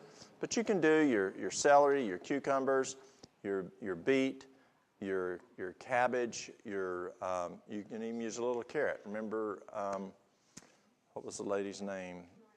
Lorraine Day, and she used carrot juice for her breast cancer. And parsley is really good. Do you have something? There you go. Was there another question on the audience? Oh, yes. There was a question on if someone wants to set up a consultation or whatever to call. You can go to our website, themustardseed.us, and go to consultations, and you can see what's available and do a consultation. The challenge is the timing. And you're 4 hours difference than us, and we do the consultations between 8 and 10, and so that's quite early for y'all. So we have to figure out what to do there. Our phone number is 423-623-4091, 423-623-4091, and the number's on the website also. Also, if you, I try to do a YouTube live every week. Sometimes it's every other week because of just either I had a fire call or I'm gone. But you can go to our Facebook page, which though you can go and watch those lives, which are a couple years old, maybe a couple years up worth. And that Facebook page is Mustard Seed TN, Mustard Seed TN, and that would take you to our Facebook. And starting September 1st, we will be putting shorts up on Facebook, Twitter, what else? Instagram, and on what's it called? TikTok. Yeah. So those will start playing the 1st of September. So if you see them, like them, and that way you can keep getting them. Yes, sir. So cancer principally is cell replication gone wrong, right? Which has gone wrong. Is that what else needs to be? Well, the biggest thing to fight cancer is build the immune system. Build the immune system and provide the nutrition that the body needs. Different cancers you can attack different ways. Like let's say if there's liver cancer. If there's liver cancer, I'm going to also use milk thistle and dandelion root to help support that liver. But you don't want to get tunnel visioned with cancer. So if you have a specific organ, you don't only want to concentrate on that organ, because if there's other things going wrong in the body, that pulls the body down, and you want to try to support those other areas. In dealing with cancer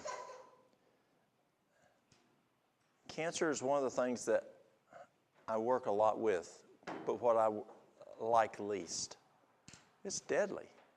I mean, it's serious stuff. And the question is, why do you have the same cancer, have the same protocol, and have two different outcomes? And the question is if you've ever had a child or a grandchild, if you've had a grandchild, you've had a child usually. But let's look at a 5-year-old, a 4-year-old, even a 3-year-old. Do you remember the whys? I remember my granddad, when I was 4 years old, he'd say, I'd ask why. And I'd go again, why? And then he'd ask, and I'd say again, why? He says, boy, don't you ever quit asking why? Well, asking why is a good thing. That's how you learn. Our grandson, Aiden, who's down in Birmingham, a couple of weeks ago, I was listening, Mary Lou talks to him multiple times a day, to all the grandkids. And I remember overhearing the conversation, and she said something, and Aiden said, why? So she answered. And so she comes up with another reason. And he says, but why? And it just kept going, and finally she says, you'll understand someday. Well, you remember your parents saying that. You know, you'll understand when you get bigger. Well, God does that. There's times that things that happen in our life that we don't understand why, because we have a finite mind. And just as that 5-year-old, that 4-year-old, who either will not understand based on the knowledge base they have, or they just don't need to hear stuff right now. You know what I'm talking about? You'll understand when you get older. You protect that child, yes? God protects us. And there's times things happen, and we have a different outcome, and we go, why did God allow that to happen? My brother, he drowned when I was 2 years old. He was 4. My parents' question was, why? Well, you know, God will answer that someday. And that's true with cancer. But there's good news. There's really good news. If a person will do 4 things, you heard this the other day about the guy with his foot, remember? But I tell people with cancer, 100% cure of cancer if you do 4 things. Number 1, accept Jesus as your Savior every day, not just when you're 8 years old.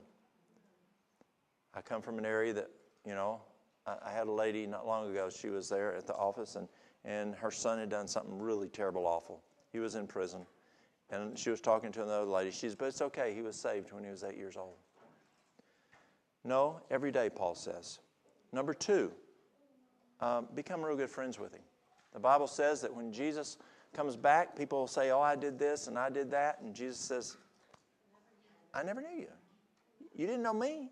You did stuff, but you weren't working with me. Spend time with him. Get to know him.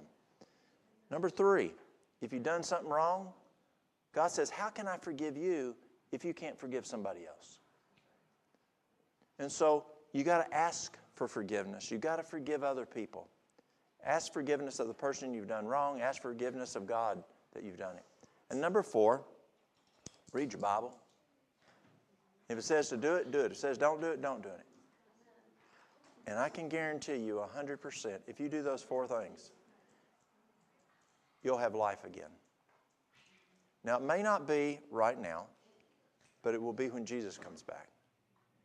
Now, and I tell people, be careful. Don't put all your eggs in one basket. A person has stage 4 cancer, and they're doing everything. They're spending all their energy, all their mind focus on trying to get healed of that cancer for maybe 10 years, 20 years, 30 years, 40 years, however old they are. But y'all, there can be eternity that you're missing out on because you're only focusing on trying to cure for another 10, 20 years, where also work on this other at the same time. You can multitask. Develop that relationship that you can have eternity. Yes, also work on this, multitask. Don't put all your eggs in just this healing right now. And are there cases? Absolutely. I have so many cases of people. I had a lady who was the first cancer person I ever worked with. It was 23 years ago. in November and December. It was 2000, November and December. She was a 45-year-old white female. She had 8 children. She was nursing her 8th child. Oncologists said that the type of cancer she had never has been cured in history. Because she was nursing her 8th child, he wasn't even going to try to play with it. Go home, get your life in order, you're going to die. So she called me in October of 2000. And she said, will you take me? I said, sure, come on. So she weaned the child, left all 8 kids with her husband. Can you imagine? And came. She spent November and December. She went home right before Christmas, and she went to the oncologist. They did testing. There was no cancer. The lady's still alive today. It changed her life. She became a medical missionary. A girl that I went to high school with in college, Mary Lou and I went to college with her. Her sister called me 2.5 years ago, and she says, you need to call sister. She's not doing well. Her sister was in the same class as Mary Lou and I. I called her. She's a physician. Her husband's a physician, another classmate of ours, both Mary Lou and mine. We went to SMC with, and he's a physician. And I said, what's going on? She says, well, in Thanksgiving, I knew something was kind of going on, but I ignored it because, the kids were coming. Christmas, I ignored it because the kids were coming. And then the 1st of January, she went and got some testing. And she had significant breast cancer, metastasized to the liver and to the lymphatic system. And the physicians there in Southern Cal told her the longest she would have, if they did everything, was June. She would not see July. And she says, I have to stay alive because I have children and grandchildren. They need to know about Jesus more. And I said, I understand. And so the middle of June, they did an MRI, a CT, and a PET. They found nothing. The 3rd week in July, a surgeon friend of hers said, you're going to have a radical double mastectomy. She says, God healed me. They find nothing on imaging. And he says, you don't understand, the kind of breast cancer you have is deadly. You've got to have a radical. And she says, okay, go in there and look. If you see something, take care of it. If you don't see anything, leave me alone. He went in, there's only brand new tissue. He went into 3 different locations, exploratory, found nothing. She's still alive today. Why? The question is why? Why did she live? Why did the lady 23 years ago live and still alive today? We got to talk to God about that when we get to heaven. We're that 4-year-old. We're that 5-year-old. And there's just some things in life that God says, trust me. We'll talk about it when you get here. But the key is those 4 things I just mentioned. Accept Jesus as your Savior every day. Get to know Him really well. If you've done something wrong, ask for forgiveness. And number 4, read your Bible. It says do it, do it. It says don't do it, don't do it. And God promises you will have eternal life. And though we may shorten our life by 10 years or 20 years, we can have eternity with Him. And I think that's very, very important. Okay. Pardon? The leaves. Well, let's talk about these leaves. So, what's this right here? It's a cabbage. What kind of cabbage is it? Typhoon cabbage? Okay, so we're going to make a cabbage poultice. And a cabbage poultice is a great poultice that you can make. You can use it for hemorrhoids. And as she remembered in my talk, don't use red cabbage. It stains very bad. I made the mistake. It ruined this patient's pajamas, underwear, the carpet, the bedding. You got over everything. So what you do is you make the cabbage bleed.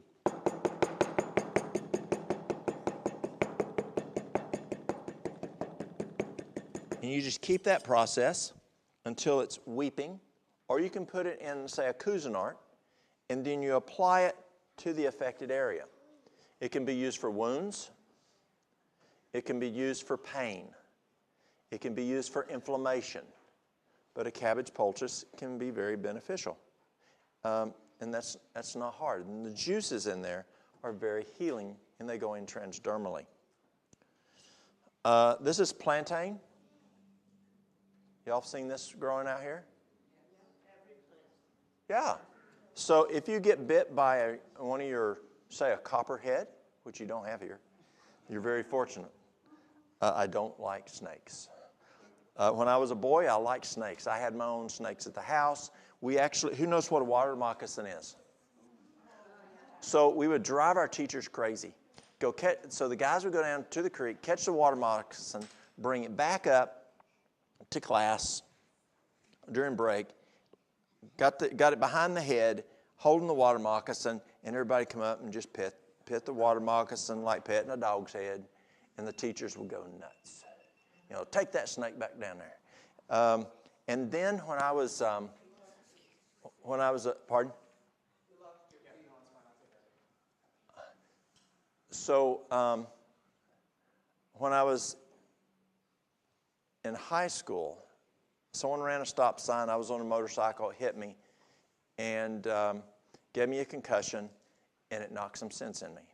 And ever since, I don't want a thing to do with snakes. Not a thing. But you can use plantain as a poultice on a snake bite. Yeah, it works. You can use the plantain poultice. You can use the activated charcoal poultice. You also want to cool the area, which is going to slow the blood flow. You don't want it hot. That is a vasodilator, and it will increase blood flow. And don't do what they used to do. Don't go suck it out. That's not good. That can kill you. Would that be the same as a rattlesnake? Yes. Yes. Rattlesnake, copperhead. Yeah. Any of those guys. Yeah. You can drink charcoal internally. Yes. Plantain also is used in salves and things for like skin issues. Comfrey, plantain, calendula. Calendula is another great one for skin issues. It's a favorite of mine. What you do is you take a cup of olive oil, bring it to a low heat. Then you're going to take as much as you can dab down in there, like a little handful, and dab it down in that cup of olive oil. And you want the smallest pot that you can get. The smallest pot you can get. And you will put that on low heat for 2 hours. And then just let it sit overnight. The next day, you will put it through the kitchen strainer, just like what we did before with the making the essential oils. And you strain it. And then I will put it in that plastic bag. I'll cut that little tip off. And then I'll put the calendula in there. And I'll squeeze it, kind of like milking a cow. Who's ever milked a cow? Okay, like milking a cow. Or squeezing like you would cake decorating. And squeeze all that oil out. And then this works extremely well for skin issues. One time, my son, youngest son, Carson, I had gone and picked up a hive, and I'd bought a hive, and I put it, and we had stapled it and done everything and screened it, and we thought it was pretty secure, and one bee got out. And he was right, it was in a station wagon, and it stung Carson. I'm trying to look, let's see here. So it was on this side. Stung him here on the face, and he started swelling and on the way home. And so work was on the way home, so I just whipped into work, and Dr. Nelsie Restrepo. Anybody know Nelsie Restrepo? Dr. Nelsie started Las Delicias in Colombia. Who's from Colombia? Okay. Did you know the Restrepos? Okay, Las Delicias. They had a lifestyle center there, and then they put one into Venezuela also. And Dr. Nelsey was there doing some locum tenens to help us. And just real calm. I mean, he's swelling up pretty good. I mean, we're starting to get some swelling over the nose. And so, start getting a little worried. And real calmly, she says, she takes him back into the med room. So what do you think we had in the med room? Herbs.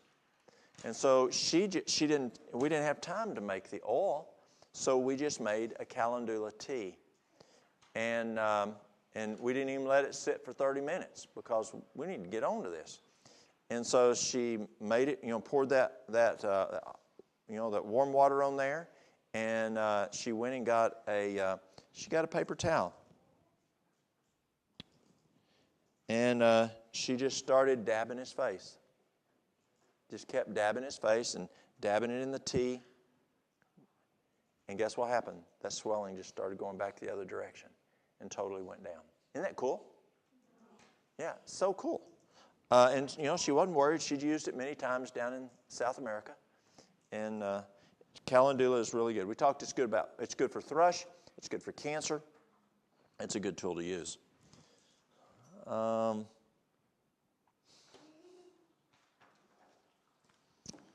Let's make a charcoal poultice. So,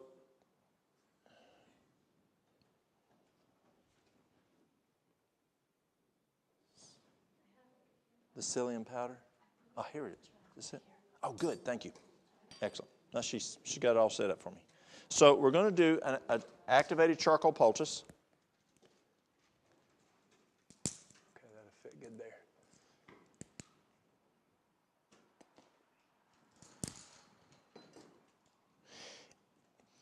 Now, as I mentioned the other day, the first time Mary Lou made a charcoal poultice, she just took and added water to it. Several years ago, I was at the Station 2 down on I-40, and we got toned out to a medical call for a person being stung by a bee and having an allergic reaction and having difficulty breathing. Is that serious? Yeah. It's serious. So Walter and I, we left, started to take the fire truck, and I get a phone call. So I pull out my phone. It was dispatch. There's Karen.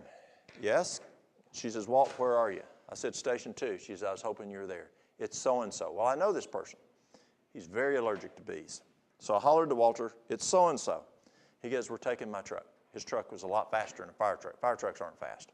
And so we took his truck, got there. The man, his skin was this color, totally white. He was going in and out, level of consciousness. I mean, he would be conscious fighting. He's military, fighting, and then he'd pass out. His breathing was shallow. His pulse was, let's see here, his pulse was up in the 130s. His blood pressure was in the low 70s over the low 40s. Is that a problem? Yeah, that's a problem. And so I called dispatch and I said, how far out's EMS? They said, at least 15 minutes. And I mean, he's having some problems here. So I told his wife, who I know, I said, I wish I had some activated charcoal with me. See, we're not allowed to carry it on the fire trucks anymore because it's too dangerous, they say. It's not. And so I said, I wish I had some activated charcoal. She says, I bought some from you 2 years ago. And she bought one of these containers right here. So she sends her brother for it, and he comes back with a briquette out of the fireplace, out of the garage. And she says, no, it's in my bathroom. So he runs back in, and he brings this out. And so what I did, just real simple. I mean, I didn't have a lot of time. He didn't bring anything, flaxseed or a bowl or anything. So I just took it. I put some in my hand. Someone had a water bottle. I poured in. I stirred it around with my finger, and I stuck it. He was stung here, and he was stung here. And it wasn't by a bee. It was by a what we call a ball-faced hornet or white hornet. And that can be even worse. And so I put it on here. I put it on here.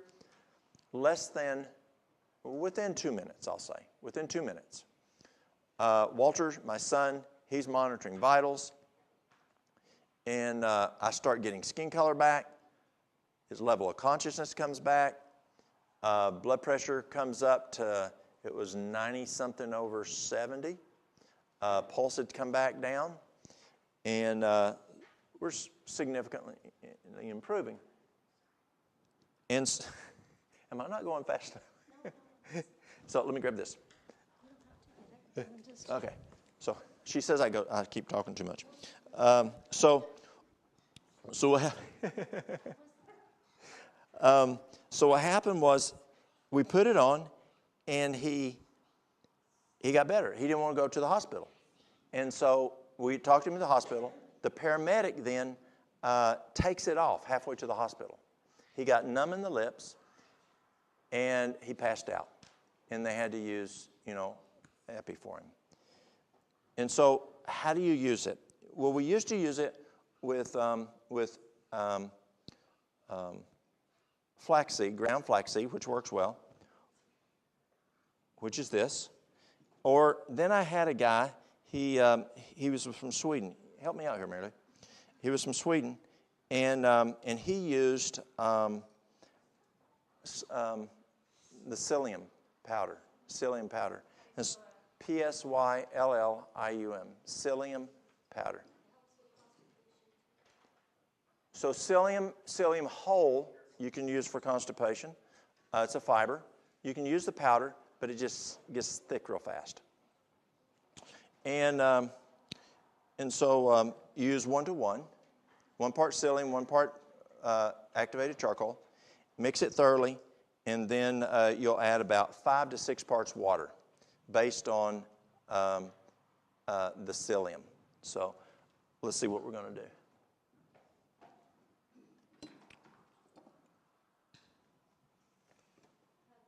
Have you got I can just use this right here. Now here's the key. You don't want to use a heaping, because it's 1 part flaxseed, or 1 part psyllium, 1 part charcoal, and what part water? 5 to 6. Can you heap water? No. And so you can't heap this. So I give Mary Lou a hard time. So. How big do you want it? Okay, so let's do, we can do that one. Yeah, let's do that. You want to put it in here? Yeah. Yeah. Okay, so we're going to do, let's do I like doing this guy first, because the charcoal will get into the psyllium. So I'm going to do a small one. Yeah, so we're going to need a total of 6 tablespoons of water.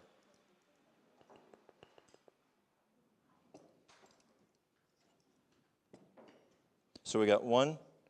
How much? How much do I put? 1 tablespoon. 1 tablespoon of psyllium. 1 tablespoon of charcoal. And then we mix it thoroughly. And this is really important. You want to mix the psyllium and the charcoal well, because if you don't, the psyllium will congeal. And then the charcoal it'll be a mess. So you mix it thoroughly. Now, the thing is when Mary Lou was down in Venezuela and they didn't have enough psyllium, they would mix the psyllium with flaxseed. And you got the benefit still of the psyllium. The challenge with flaxseed is that flaxseed can still be quite messy. And with the psyllium, it congeals better. It's less messy, less prone to tattoo. Charcoal will tattoo. Okay, so we got this. So I just have to clarify something. I wasn't trying to arrest my husband, because I love to hear the stories, and he's my favorite speaker. So I love to hear him talk. It was my negligence that I forgot about the saran wrap, so it kicked on in my brain. I give her a hard time. So I wasn't trying to rush you. So let's see what we got. Now, at first you think, Walt, you're crazy. It's too much water. See how much water's there? I mean, it's just going. Now look what's happening.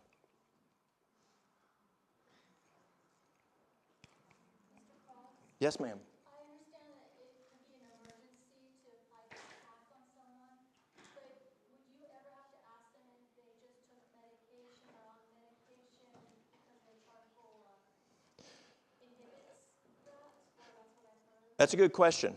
So topically, you don't have to ask them. There you go. Topically, you don't have to worry about that, but internally, you do. But topically, you don't have to worry about medication. Pardon? You can even make a charcoal bath then. You can make a charcoal bath. Yes. Okay, now see what you got? Look at that. See how that works different than doing where we used to use the flaxseed. It works really well this way. So then what I'll do is I'll take this and I'll put it right here.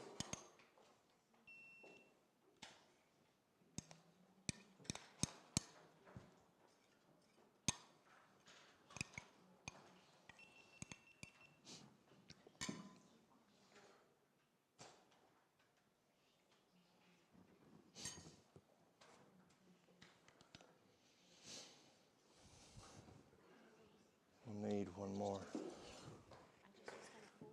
That'll work. So you can fold it over. You can do it in like this if you want to. It's just easier here. And so then I'll just smash it down. And you smash it to about 1/4 of an inch. Now, it works better if you let it sit for about 15 minutes. It's still a little tacky.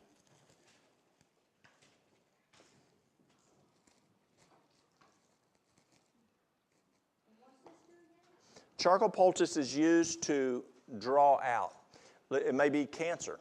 I went to Michigan and worked for a little bit with a physician there that used it for breast cancer, lung cancer, and it can draw out. If you have, here's what's cool about this one. So let's say you have an infection in the tooth.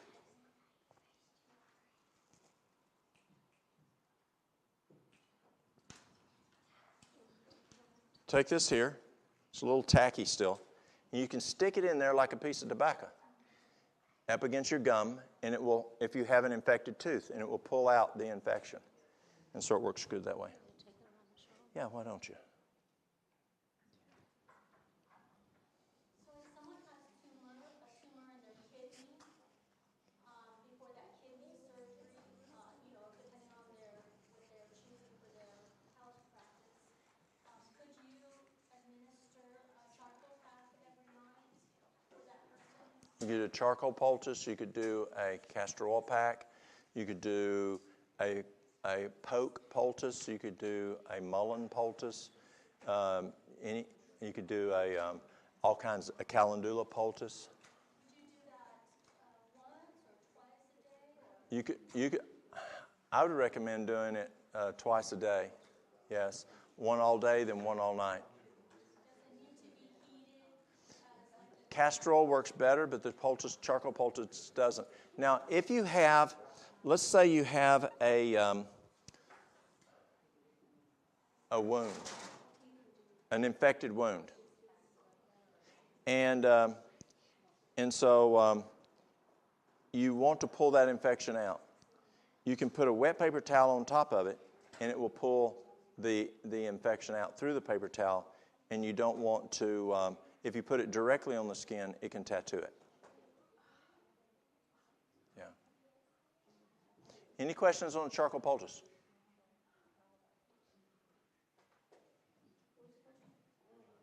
Yes. You can use just anything that's a binder. You could use oatmeal, ground oatmeal.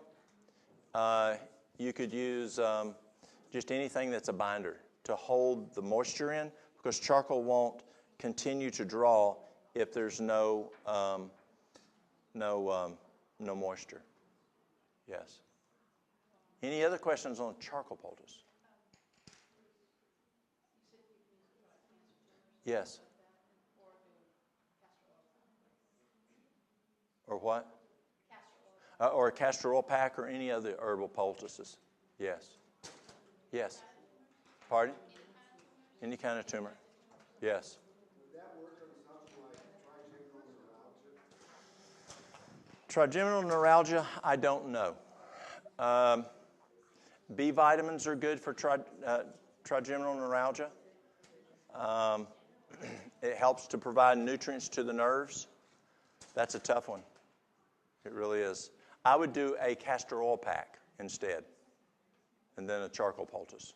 But I would do a charcoal pack, a castor oil pack to the area. And I would definitely have it warm because trigeminal doesn't like cold. Yes. All right. Let's see here. What else? Oh, let's look at a carrot poultice.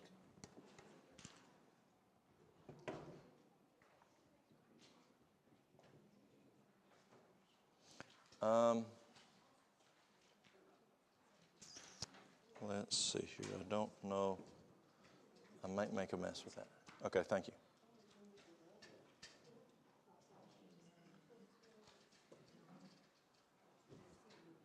Great, thank you.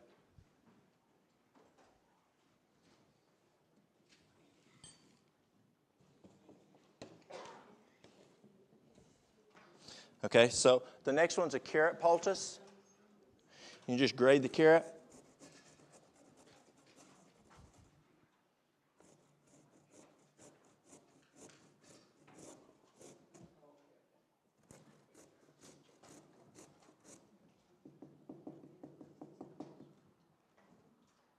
And we talked about the carrot poultice yesterday. But you just grade the carrot. And you apply it to the affected area. And then put something on to hold it.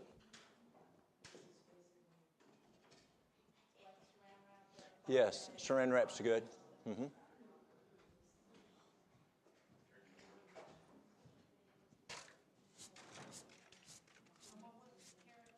Carrot. You can use it even for wounds. Inflammation. Pardon? Mm-hmm. Yes, ma'am. You know, when we make our carrot juice in the morning, can we use The pulp? instead of using a new carrot? Can we use that as a poultice, or is it not the same? It's not going to have as much in it. Yeah, because mostly there's fiber and most of the liquid's out of it, depending on how good the juicer is. Yes. Yes. The goats enjoy eating it. Yeah, the chickens and the goats. Yeah, and we also put it in our compost. Yes. Another one is a potato poultice. You just grade the potato, and the same thing is put it on the area. Yes. Potato would be burns or inflammation. Yes. Mr. Cross, have you ever heard of potato, the juice that you get from the shredding of it being used on skin discoloration, such as like melasma? Have you seen any science on that? I have not. No. I don't know about that. Sorry. Don't use the potassium in the white stuff? Is that potassium? How did you learn about all this stuff? Read. Work with folks. Yeah. One of the questions that folks ask is, how do you learn? And I don't remember if I mentioned it yesterday, but the first is read the Bible. And then second is to read inspiration. And then start reading things like Thrash and different folks. And there's some really good resources out there, like Dr. Christopher. If you want to learn about herbs, Dr. Christopher is really good. Dr. Schultz, he's okay. I just don't like his language, but He's got a lot of information also. What do you think about the Gerson therapy? Gerson. The Gerson therapy is excellent for treating cancer. The Gerson, the juicing works very, very well. What I disagree with the Gerson is using coffee enemas every day. There is benefit in using coffee enemas for pain, and it is effective. But therapeutically for pain, yes, can be better than morphine, and the patient's cognitive function is much better at the end stage. But what happens with continual use of coffee enemas all the time, the colon's function starts to depend on the coffee enema. In the 1920s, coffee enemas were very popular in more wealthy women. and so they would do coffee enemas. And then the nurses would have to do coffee enemas every day to get the folks to have a bowel movement because it depended on the enema for stimulation of the peristalsis. And so I don't agree with that. So I heard when I read about Florence Nightingale that she had administered that coffee enema for the soldiers that were injured. Would an alternative maybe be chamomile enema? Would that be another alternative instead? I would. Or just enema in general? See, the coffee, it's a liver cleanser. And I don't know if the other guys would do the same thing. And so if I wasn't going to do the coffee enema, and I don't have a problem doing coffee enemas for pain instead of taking morphine. Coffee is a whole lot better than morphine. But if I can get wild lettuce or the Jamaican dogwood or the California poppy to work, I'd rather do that. Yeah. Yes. The question is, what is for cataracts? You can do several things. You can use CAN-C, CAN-C, 2 drops twice a day. It actually works better for dogs than on humans. Veterinarians use it for dogs, but they use it for humans also. Another thing that Asia has used for many years is they will use a drop of lemon in the morning and a drop of honey in the evening.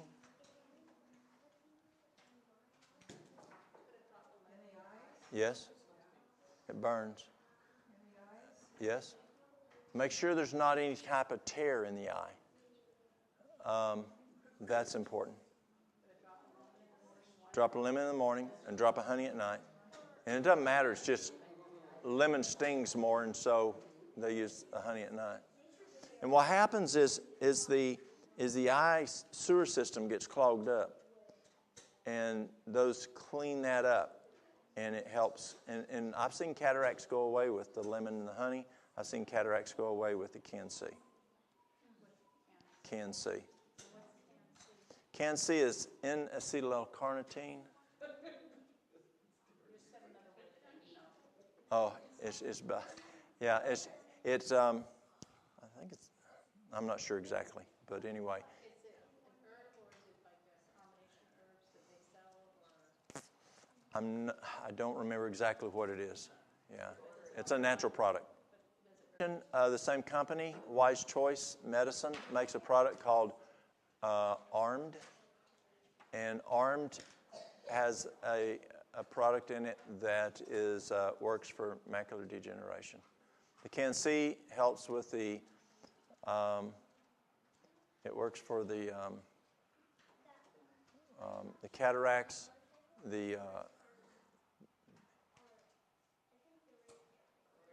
I'm trying to make sure I'm saying this right. But it does work for the floaters and the pressure one, glaucoma. Did you ask for glaucoma or macular? You asked macular degeneration. Okay, so macular degeneration is the Armed, and the CAN-C is for the glaucoma, the cataracts, and the floaters, and vision. Mm-hmm. Yeah, you don't ever have surgery for floaters. That's not good. Macular degeneration is called Armed, right? ED. And it's by the same company, Wise Choice. Wise Choice. It's out of California, and it works quite well. Yeah, I use it personally.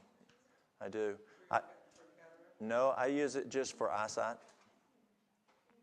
It's just good to keep the eyes circulation going and using it. Also, I've had a history of floaters, and I don't have the floaters anymore. Yes. Mm-hmm. You can just use 1 drop twice a day for maintenance. Ongoing. Yes. Can, C-A-N -C. You said 1 drop twice a day or once a day? Twice a day. Yes, for maintenance. If you're attacking the glaucoma or the floaters or the cataracts, it's 2 drops twice a day. You don't. 1 drop twice a day is maintenance. Yes. Yes. So I received some good and wise counsel in health ministries and evangelism department, and I just wanted to get your thoughts in the Bible on it. But first, in the Bible it says that in Proverbs 17:22, a merry heart doeth good like a medicine, but a broken spirit drieth the bones. And so the counsel I received is that you cannot help someone that is not ready to be helped or doesn't have the spirit of hope, because their body will reject it. And as far as us and ministering to people, also in Proverbs 16:24 it says, pleasant words are as a honeycomb, sweet to the soul and health to the bones. So whenever we're helping someone, I've been told that no matter how maybe frustrated or unsure we are of how the person's going to take each remedy, that we have to be of encouragement, have those pleasant words to help their healing process. So it goes, we have to take care of ourselves as well, Yes. mentally, physically, spiritually, in order to help those people, because it's hard. It's a hard matter when someone is sick. It's true. And she's saying, a merry heart doeth good like a medicine. And it's both for the person you're taking care of and yourself also. And the other thing is, it used to be so difficult for me because I felt I failed when I'm helping someone and they refuse. And I'm thinking, I didn't give them enough information to make an informed decision. But then I realized that, though I need to still continue to try to do that, God gives us the ability to choose. If God doesn't make me do something, how can I make someone else do something? And so all I can do is give as much information, be kind, and try to share with them. And then someday they may come around. But you can't force them to do it. And if they don't want to, and they found, to give an example of what you said, exercise physiologists have found that a person who exercises in the type of exercise they enjoy versus exercise that they don't enjoy, they get more physiological benefit out of the one they enjoy than the one they do not enjoy. And I find that's quite interesting. Yeah. Yes. Yes. Yes, ma'am. Have you ever heard of Kangen water? Yes. What are your thoughts on that? What is it? The question is, have I ever heard of Kangen water or Kangen water? It's a pH. The machine will make, both spectrums, the cleaning or the pH. The issue of pH has changed over the years, the position on what pH should be. It used to be thought that we needed a saliva pH and a urine pH of 6.4. Now they're saying we need it above 7. And you can see benefits of a higher pH.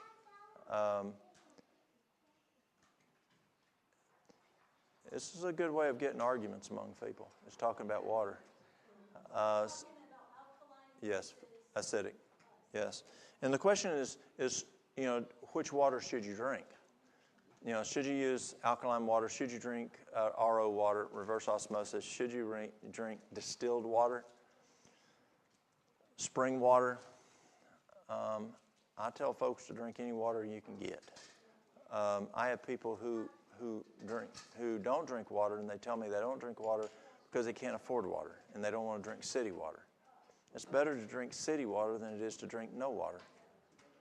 And so there's various theories on different waters, and people with education can tell you either way. I haven't seen a negative benefit in the Kangen water. I use high pH water myself. Yeah. Yes. Yes, ma'am. Do you have experience with fulvic acid? I don't. No, I don't have experience with that yet. Sylvia wants to know about what you use. The best way to do A a liver liver cleanse. The best way to do a liver cleanse. I don't have it here. Milk thistle and dandelion root.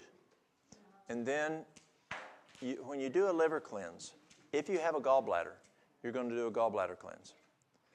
If you do a gallbladder cleanse, you're going to do a liver cleanse. And so what I'll do, if you have a gallbladder, we'll just say you have a gallbladder.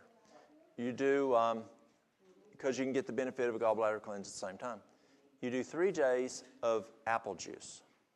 The apple juice has pectin, so you're looking for apple juice that is dark in color, and you can see stuff floating around it, like you go to a apple orchard and get some apple juice. Or make your own apple juice, yes. The pectin in the apple juice is an insurance policy to soften the gallstones. You do that for 3 days. Then the night of the 3rd day, you do 3 ounces of lemon juice, 3 ounces of olive oil, the juice, a thumb of ginger, blend it up. Drink it all. If you have a known gallstone that's fair in size, or if you just aren't sure, take 30 drops of lobelia. Lobelia dilates the bile duct, and it helps, if there is a gallstone, one from getting stuck. Then you lay down on your right side on top of a heating pad or a hot water bottle for 1 hour. Now, I used to do this when the patients would go to bed. And then if they were like us that do not eat a lot of oil or fats, it can make them nauseous in, say, 2.5, 3 hours. But the person where I live, it doesn't bother them because they eat so much fat and, hog jowl and chitlins and fry everything. It doesn't bother them. But for us, that it may bother, pull it back to 5:30. So if it does bother them, that amount of olive oil, 2.5 hours later, then you can drink some peppermint tea, and that will calm the stomach down, and it doesn't wake them up at midnight. That's going to backflush the liver and the gallbladder, like doing a backflush on a swimming pool. And it's going to dump it into the colon. The next morning, you want to dump the colon. And so you want to do a colon flush. And you take a 1/2 gallon of warm water. Have you ever flushed a toilet with a bucket of water? Okay. A cup isn't going to be enough. You need volume. And so you take a 1/2 gallon of warm water, the 5 teaspoons of sea salt, and that's going to make it more towards isotonic. And then true isotonic is 1 teaspoon per pint. But and then you're going to add the juice of 2 lemons or the liquid from a vegetable broth. And on the lemon, the vegetable broth is just for taste. And you're going to drink, I like stirring that up and put it in 2 mason jars and 2 quart jars. You drink 1 quart in 15 minutes, the other quart in the next 15 minutes. And then you stay around the bathroom for 2.5 hours. don't even go to the other end of the house. You may not make it back. And if you only have one bathroom, make sure, don't two people do it at the same time. Now, if you think you have gallstones, what you do is, because some people get mixed up on what comes out and they think it's a gallstone, but it's not. So you take a hanger, a wooden hanger, a metal hanger, and stretch it square. And then you get the stuff that y'all women put under your wedding dresses, that crinoline stuff, about this big, and you staple it onto the hanger, and you make a fishnet. You set it on the toilet, sit your seat on it, and then you take a pitcher of water. You've got a little paper cup and a glove. Now, after each bowel movement that you have, you take and wash out what you have. And then you look, and anything, and it looks like what I call a globule. And it can be the size of your small digit here, or it can be smaller. It can be as big as this. It's various size. It can be fluorescent green, like that sign up there, or even more fluorescent green than that exit sign, to a dark brown. And so what you do is you take it and you pick it up and you squeeze it. If it squeezes like a jelly bean, that came out of your liver. That could be bile or cholesterol or whatever. That's not the gallstone. But if it's hard, save that. That could be the gallstone. If you are in an area as a medical missionary somewhere else and you don't have olive oil, then you can do 2 ounces of coconut oil, and that will work in place of the olive oil. And you do that night, morning, for 5 days. Now, people will come to me and they say they have a fatty liver. And it's not uncommon that this process, it takes care of the problem.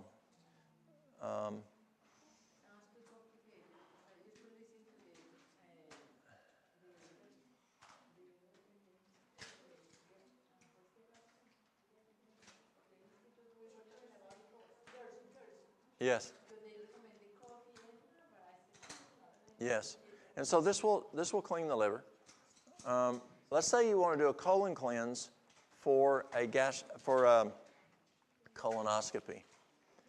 And I shared with a friend of mine just a couple weeks ago.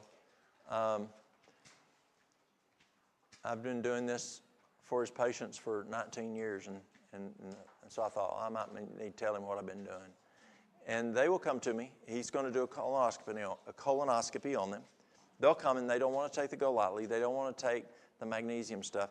And so they just do the half a gallon of water, 5 teaspoons of sea salt, the juice of 2 lemons, and they drink that, and it will clean them out. And he has no idea. He said he had no idea that they weren't doing his stuff. And he said, well, I'd rather them do what you're doing, because what you're doing is a whole lot better than what he was doing. Yeah. Yes, sir. You're doing a fast during that time? That's a good question. Can you do a fast during that? I prefer to do a juicing during that time, or a fast during that time, but you don't have to. You usually can't get people to, but you can kind of tell what's going on. So what we would do for our patients, because we were doing a juice fast during that time, and we would do the night morning until the results was not dark, didn't have a foul color, and didn't have any solids in it. For some people, we went as much as 11 days, but 5 days usually pretty good. It does work. My dad had colon cancer. We went to a natural path over on the Washington, Oregon side, and he was there for a week, and he did what you're talking about, the apple and lemon and oils, and he did where you sit in it, and it's like a sauna where your head sticks out the top. And he did chemo one time, and they tried to kill him. And he said, and that was like 3 or 4 months afterwards, and just by using all these things, these natural things, he could taste the chemo as it was sweating out of his body. And he only did it just that one time. And when he was done and he went back to the doctor, he no longer had colon cancer. Yeah, it's amazing. So her father had colon cancer, and he did this liver cleanse and colon cleanse, and he'd had chemo one time, and it was very detrimental to him. But this process that he used from a naturopath, the cancer went away. Yeah, it's basically what you do, but it was a small home where these people, that's what they did. Oh, it works fine. And so Yes. it was very interesting for him to give his testimony to my husband and I about it and stuff. Yes. To know that worked. Right. And so, but to have that sauna thing and then have Oh, and he also did the sauna. chemo he said it was just horrible. Saunas are very effective in fighting cancer, especially the far infrared works quite well. Yeah. Okay, let's see. We're running out of time, y'all. It's 7:45, and we've already gone. It's still daylight. All right. Mary Lou, what else are we looking at over here? About what? No, I didn't. Castor oil pack. Okay, so on castor oil, what you can do is on a castor oil pack, you could take something like this piece here. Let's say if a person has breast cancer, if the person has, we talked about using it for shingles. You can take, something like, let's say their shingles are this big. Pardon? You can use wool or cotton. Yes, you just want something that wicks well. You can use a man's white T-shirt. And so what you do is you take your castor oil, and you can use warm castor oil and put it on there. You can dab it down in there and squeeze it out, whatever works best for you, and then apply it to the affected area. And then you can, multiple times a day, take it off, put more on, put it back on. Because it's not drawing, it's only putting in, you can keep loading it up with castor oil, putting it back on. It works best with heat. You can put a heating pad across here. You can put a hot water bottle across there, and that's how you use a castor oil pack. If you have shingles in the head, have you ever heard of shingles up in the scalp? You can just put castor oil up on your scalp, and that can be very beneficial. If you have a knee that's having a lot of inflammation, you can do a castor oil on that knee. Yes, ma'am. Is it okay to wrap it in saran wrap? It is. It is. I don't like running saran wrap around. Like some people will put it here and then they'll run saran wrap around all around them, because the skin needs to breathe. And so I will put saran wrap over the top, and then use something to either tape or an ace bandage or something to hold it to the area. If you have fibroids, if you have ovarian cysts, the castor oil pack is a great tool to put on that. If you have fibrous cysts in the breast, it's a great tool. If it's in one breast, do both breasts is best.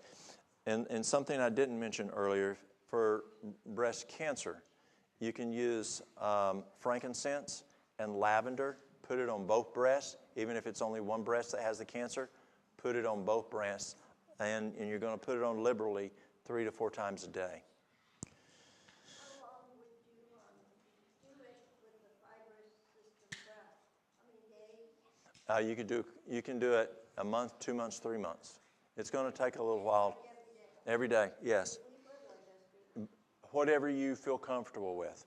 If you can do it during the day, and that's the other benefit of doing it symmetrically, you have equal visual, but it also helps for some reason, and I don't understand. Dr. George Fletch has taught me that. He said, Walt, do the other breast also. Just something's going on there physiologically. You want to do both breasts. Should you use a carrier oil when you do that, though? When you do the castor oil? No. Oh, that's a good question. Fletch's, when he first started doing it, he was not using a carrier oil. He was doing it neat.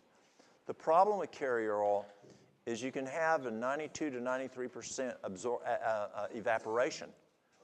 And because frankincense is so expensive, he started using a carrier oil with it. I mean, you could be aggressive. I mean, you could even put DMSO, and DMSO is a driver, and that could drive it in even more. And this is, you use what? Myrrh? Frankincense and lavender. Right. No, that's if you're doing just breast cancer. Good question. So if you're doing, I would put the lavender and peppermint on the breast, then I'd put a castor oil pack on there. The castor oil pack is not going to have an interaction because it's also pushing the castor oil in too. It's not drawing out.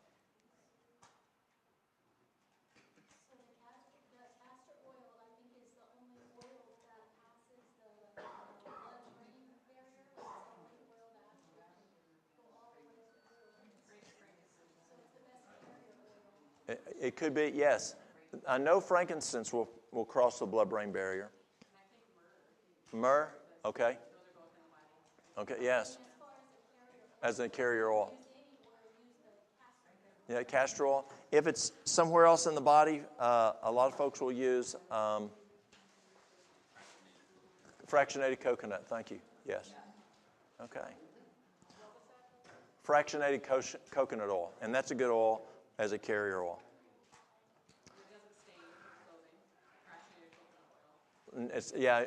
You don't. The grapeseed oil is real bad to stain. Yeah.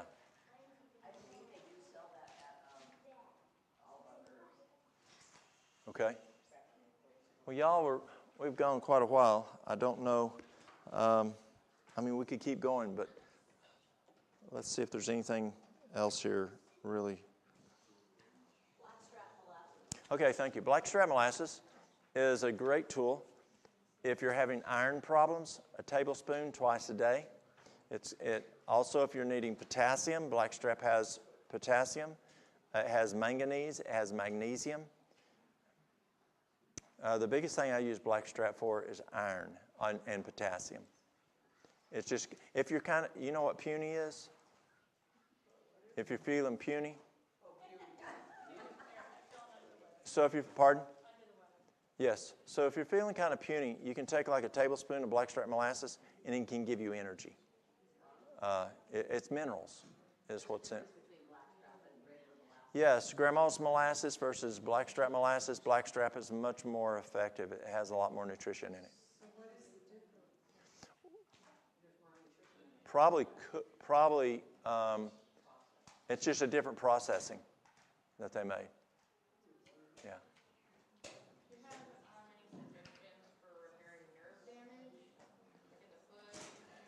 So, is it like neuropathy? Okay.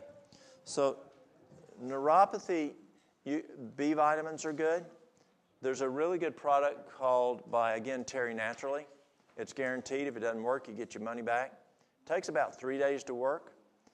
And it's called Healthy Feet and Nerves. Healthy Feet and Nerves. And it's just vitamins and herbs. And it works very well. Hydrotherapy, warm and cool. You have to be careful with neuropathy. You don't want to do hot and cold because it may damage the tissue. Anything that can increase that circulation is good. But the best thing that I have found is Healthy Feet and Nerves. Another thing that helps with neuropathy is magnesium oil, OIL, and like in a roller ball, and you can rub that on there, and that's very beneficial for the neuropathy. Mary Lou? Oh, thank you. Pardon? The mini trampoline is good for neuropathy. Mary Lou's right. It's going to increase more circulation. And the other is neuropathy. One of the causes of neuropathy is a B12 deficiency. And so make sure you don't have a B12 deficiency. A B12 deficiency will give you neuropathy, tingling in the feet, tingling in the fingers. Also, it can give you short-term memory problems. And back to what Mary Lou was just saying on the rebounder, it's going to increase the blood flow. If a person has osteoporosis, osteopenia, number one is you got to make sure you have enough calcium in the blood. The best source of calcium is green leafy vegetables. Green leafy vegetables. But if you use a supplement, let's say a calcium supplement, then say 1,000, 1,200 milligrams of calcium, you're going to need 500 to 600 milligrams of magnesium. Because when you use calcium as a supplement, you use up magnesium, and most of us are already deficient in magnesium, and you'll lose more magnesium. I was taking medicine for osteoporosis, and when I listened to Barbara O'Neill, I just started taking the magnesium, and it went from osteoporosis to osteopenia. The magnesium is very important. And in your green leafy vegetables, you're going to have magnesium, but you can take more magnesium in extra. So number one is you got to make sure you have enough calcium in the blood. Pardon? Try doing the green leafy vegetables. If you can't, then you need to take the calcium. The next thing you've got to do is you've got to pull the calcium out of the blood and put it into the body to be stuck into the bones. How you pull it out of the blood is your vitamin D needs to be between 80 and 100. 80 and 100. Now, Mary Lou had osteopenia, and we pushed hers up to 175. And we reversed her osteopenia. And so you want at least 80 to 100. And that's going to pull the calcium out of the blood. You have sometimes doctors will say you have too much calcium in the blood. Check the vitamin D. You may not have enough vitamin D, and you're not pulling it out of the blood. Then the next item that you want to do is what Mary Lou just mentioned, and that is what NASA does. NASA found that when astronauts go to space, they have bone density loss. And the best thing to increase bone density loss that NASA found is a mini trampoline. A mini trampoline will drive that calcium into the bones. The fourth thing, more so for women than men, is you got to make sure that you have the right amount of progesterone and the right amount of estrogen. You can read Dr. James Lee's work back in the 90s in California, and if you don't have adequate estrogen and progesterone, that can affect bone density also. Another item that can help with bone density is boron. I saw a lady just recently, she gets boron from us. She was using 150 milligrams of boron a day, and she did it for a year and a half, and that's all she did. She didn't do the other stuff. All she did was the boron, and it reversed her osteoporosis, not the osteopenia.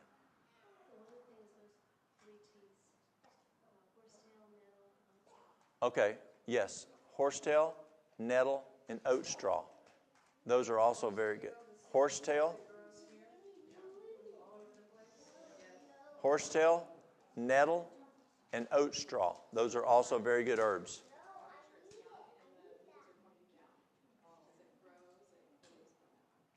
Yes. So for regarding Sylvia's question with the can you mentioned to address the female hormones, the estrogen, progesterone? Can you take that wild yams? Okay. Wild yam cream? So to stabilize the progesterone and the estrogen, the best way I found to do that is wild yam cream. 1 teaspoon, or a half a teaspoon, or a quarter of a teaspoon. Anywhere between a quarter and a half a teaspoon twice a day. If the lady is still mincing, stop when she starts mincing. Stop for 7 days and then then continue. If she's not mincing, just do it straight through. If she minces twice a month, some women mince twice a month. Stop the first mincing, but don't stop the last mincing. So the wild yam is very, very effective to stabilize hormones. Then we add to that the nettle tea. Oat straw is also very, very good for hormones. And then the flaxseed, 2 to 3 tablespoons twice a day of fresh ground flaxseed. And that's what we do for the hormones. That was twice a day? What was the flaxseed? Yes. Wild yam. WILD, then YAM, wild yam. So the wild yam cream, can you use it straight? Because I know Yes. Barbara says it's not after a few months. So the wild yam cream, you use it straight. You can put it over the ovary area, the inner legs. You can put it in her arms, chest. You can even put it on the face. If that's not enough to stabilize hormones, usually wild yam cream has Vitex in it, which is chaste tree, and you can add the Vitex, 2 mLs a day, and that helps even more if the wild yams are not enough. Do you sell the wild yams? We do? Yeah. All right. Yes. So when you said a half a teaspoon 2 times a day of the wild yams, you're talking about the herb? It's a cream. It's a cream, a wild yam cream. And put it on, so It's it's external? external. It's transdermal. Yes. Okay, how long do you use it? You said stop. You may have to use it all. Oh, if you don't have a cycle, use it all the time. Yes. What about working on your feet all day long, 10 hours a day on hard concrete floors, pain, would you treat this? Check your shoes first. Make sure you have good shoes. Yes. You can try hydrotherapy and see if that helps. Far infrared sauna, that can help. The far infrared sauna. Yes. Yeah. Well, okay, y'all. I think we've gone probably past everybody's time. Yes. Yes. Can we pray? Let's have prayer. Our dear Heavenly Father, Lord, we thank you so much for your love and your care in giving these natural remedies. Lord, help us to have a desire to use them, have a desire to learn about them. And Lord, as this church looks at being a center for medical missionary work for this community, give them the knowledge of what to do. Be with the members as they apply it, as their physician applies it, and as they look at putting this program even more effective in this community. Give them the strength to do that. And Lord, as we go home, Lord, send your angels before us. Keep us safe. We ask this in Jesus' name. Amen.